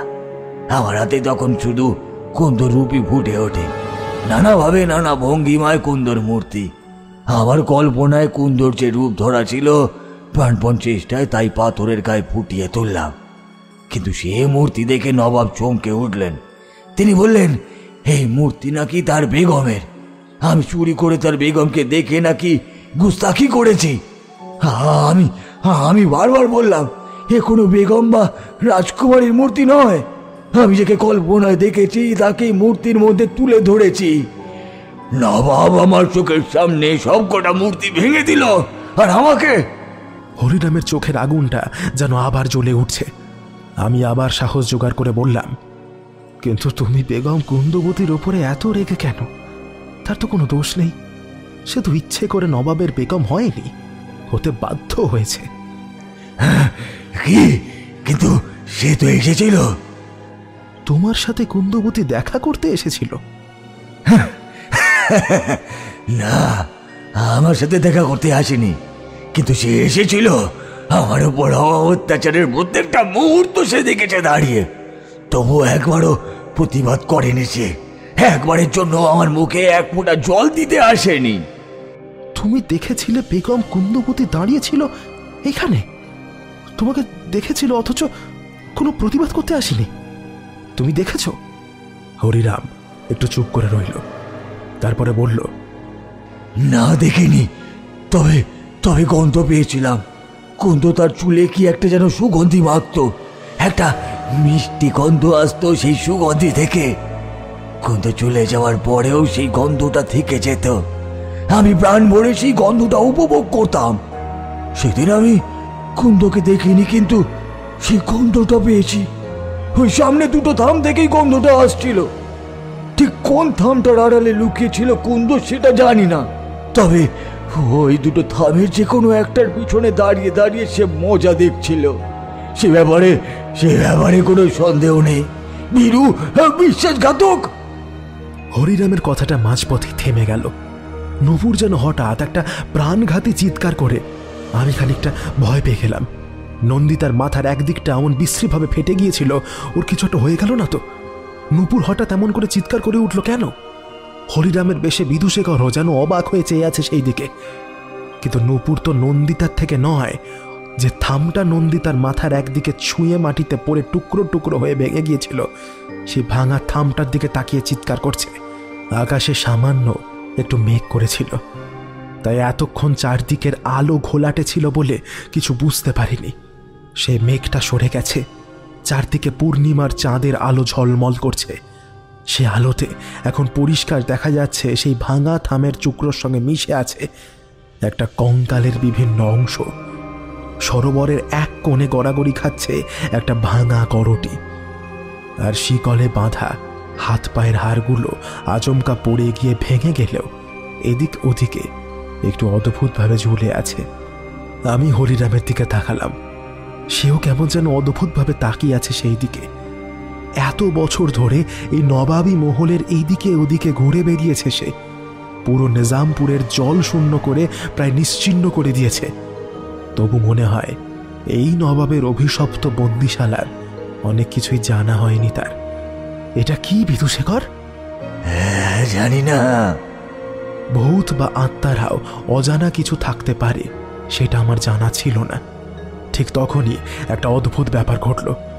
একটা সাদা ধোঁয়া যেন সেই ছিন্ন ভিন্ন কঙ্কাল থেকে কুণ্ডুলি পাকিয়ে উঠে এসে নন্দিতার শরীরে প্রবেশ করল। নন্দিতা 2-3 বার কেমন যেন কেঁপে উঠল। নূপুর ভয়ে নন্দিতার পাশ থেকে ছিটকে সরে গেল। মাথা নিচু করে বসেছিল নন্দিতা, এখন যেন আস্তে আস্তে মাথাটা তুলল। এত দূর থেকে সেভাবে বোঝা না গেলেও যেন একটু হালকা করে দেখতে পেলাম নন্দিতার চোখ দুটো নীল হয়ে আছে। কেমন একটা ঝিম ধরা গলায় নন্দিতা বলল, বিদুশেখর। চমকে উঠলাম আমি। নন্দিতাকে আমি ছোট থেকে চিনি, এই গলা নন্দিতার নয়। হরিরাম দেখলাম অবাক হয়ে বলল, কুন্দ। এবার কেমন যেন রহস্যময় প্রেমিকার মতো শোনালো গলাটা। কি গো মূর্তিকার, কেমন আছো? হরিরাম কেমন যেন অবাক হয়ে তাকিয়েছিল নন্দিতার। নন্দিতা এবারে সেই ছড়িয়ে থাকা কঙ্কালগুলোকে হাতে তুলে বাড়িয়ে দিল হরিরামের দিকে। দেখেছো তোমার কুন্দকে?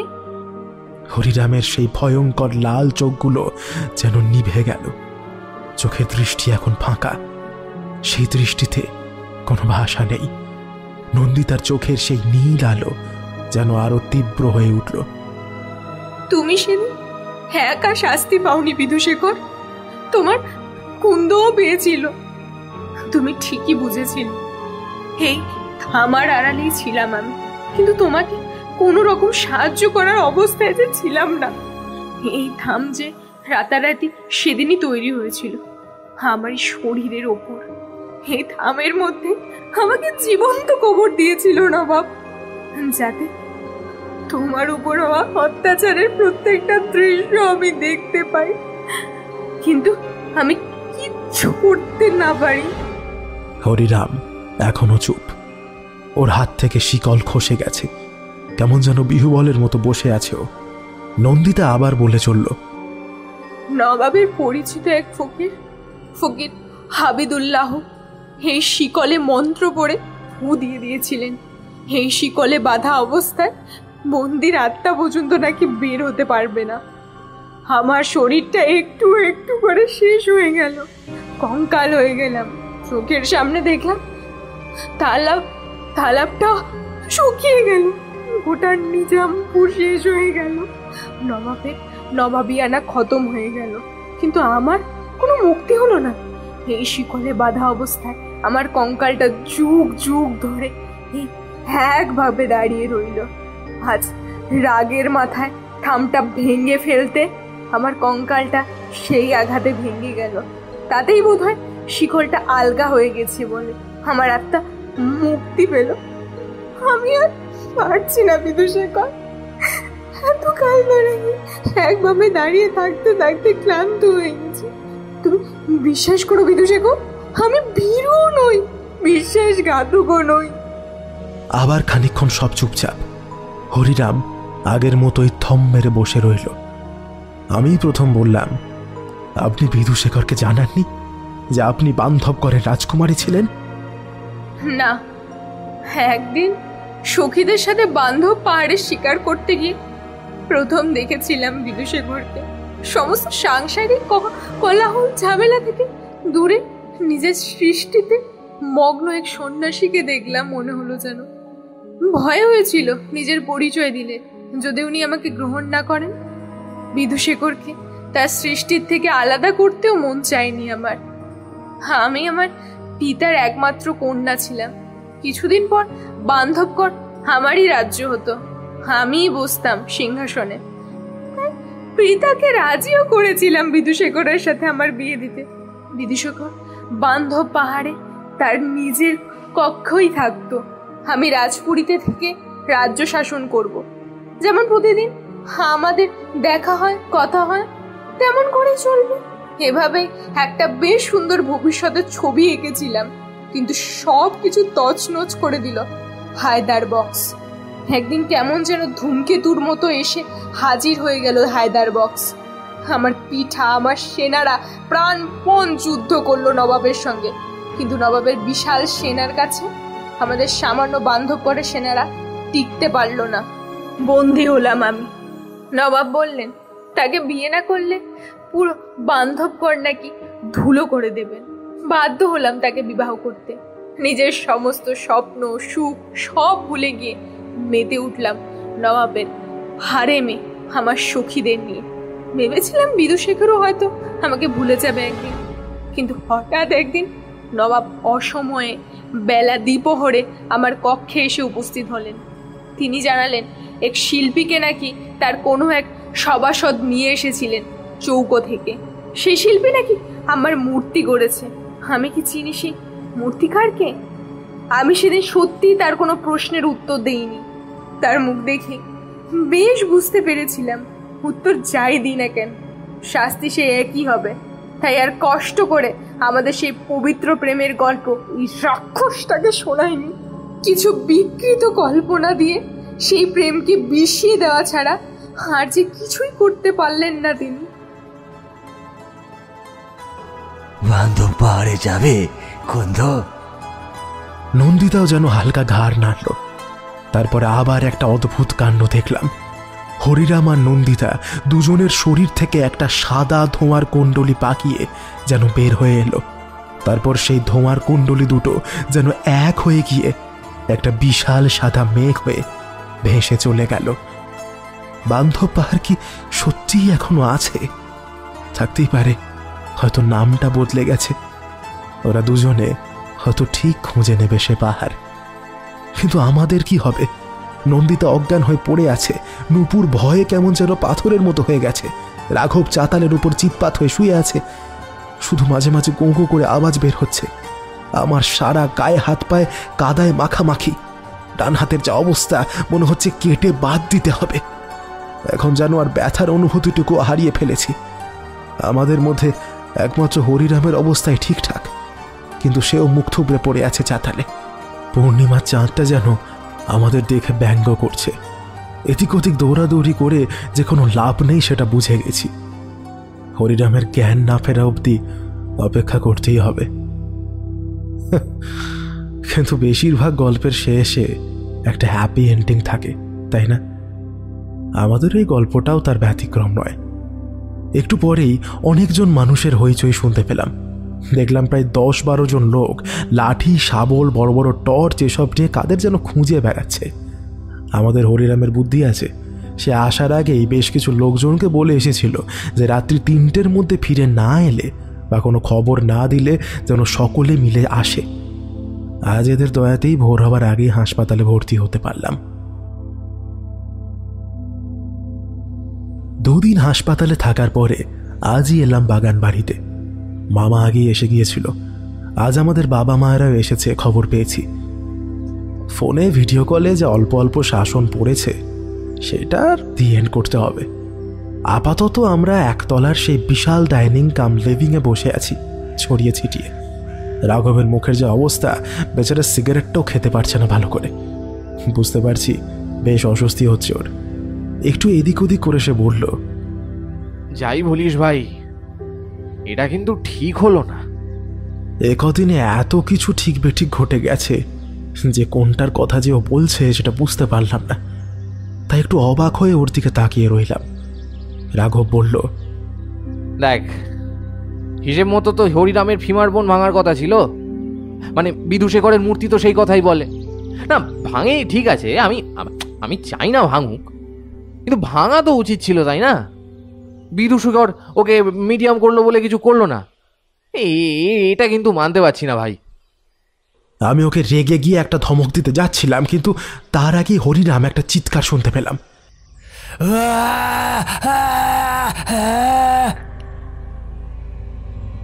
এই অবস্থায় তো আওয়াজ পেলে আগের মতো দৌড়ে যেতে পারি না। আস্তে আস্তে হেঁটে গিয়ে দেখলাম হরিরাম সামনের বাগানটায় পড়ে আছে, কাতরাচ্ছে। আজকে বাবা মায়েরা সবাই আসবে বলে বেচারা বাগানটা আরো ঝকঝকে করার প্ল্যান করেছিল। মাঝখানে টাইলস বসানো জায়গাটা সাবান দিয়ে ধুতে গিয়ে আঝার খেয়ে পড়েছে। যেভাবে ডান পাটা ধরে সে ছটফট করছে তাতে বুঝলাম বিধুশেখরের মূর্তিটা শেষ হতে আর বেশি দেরি নেই।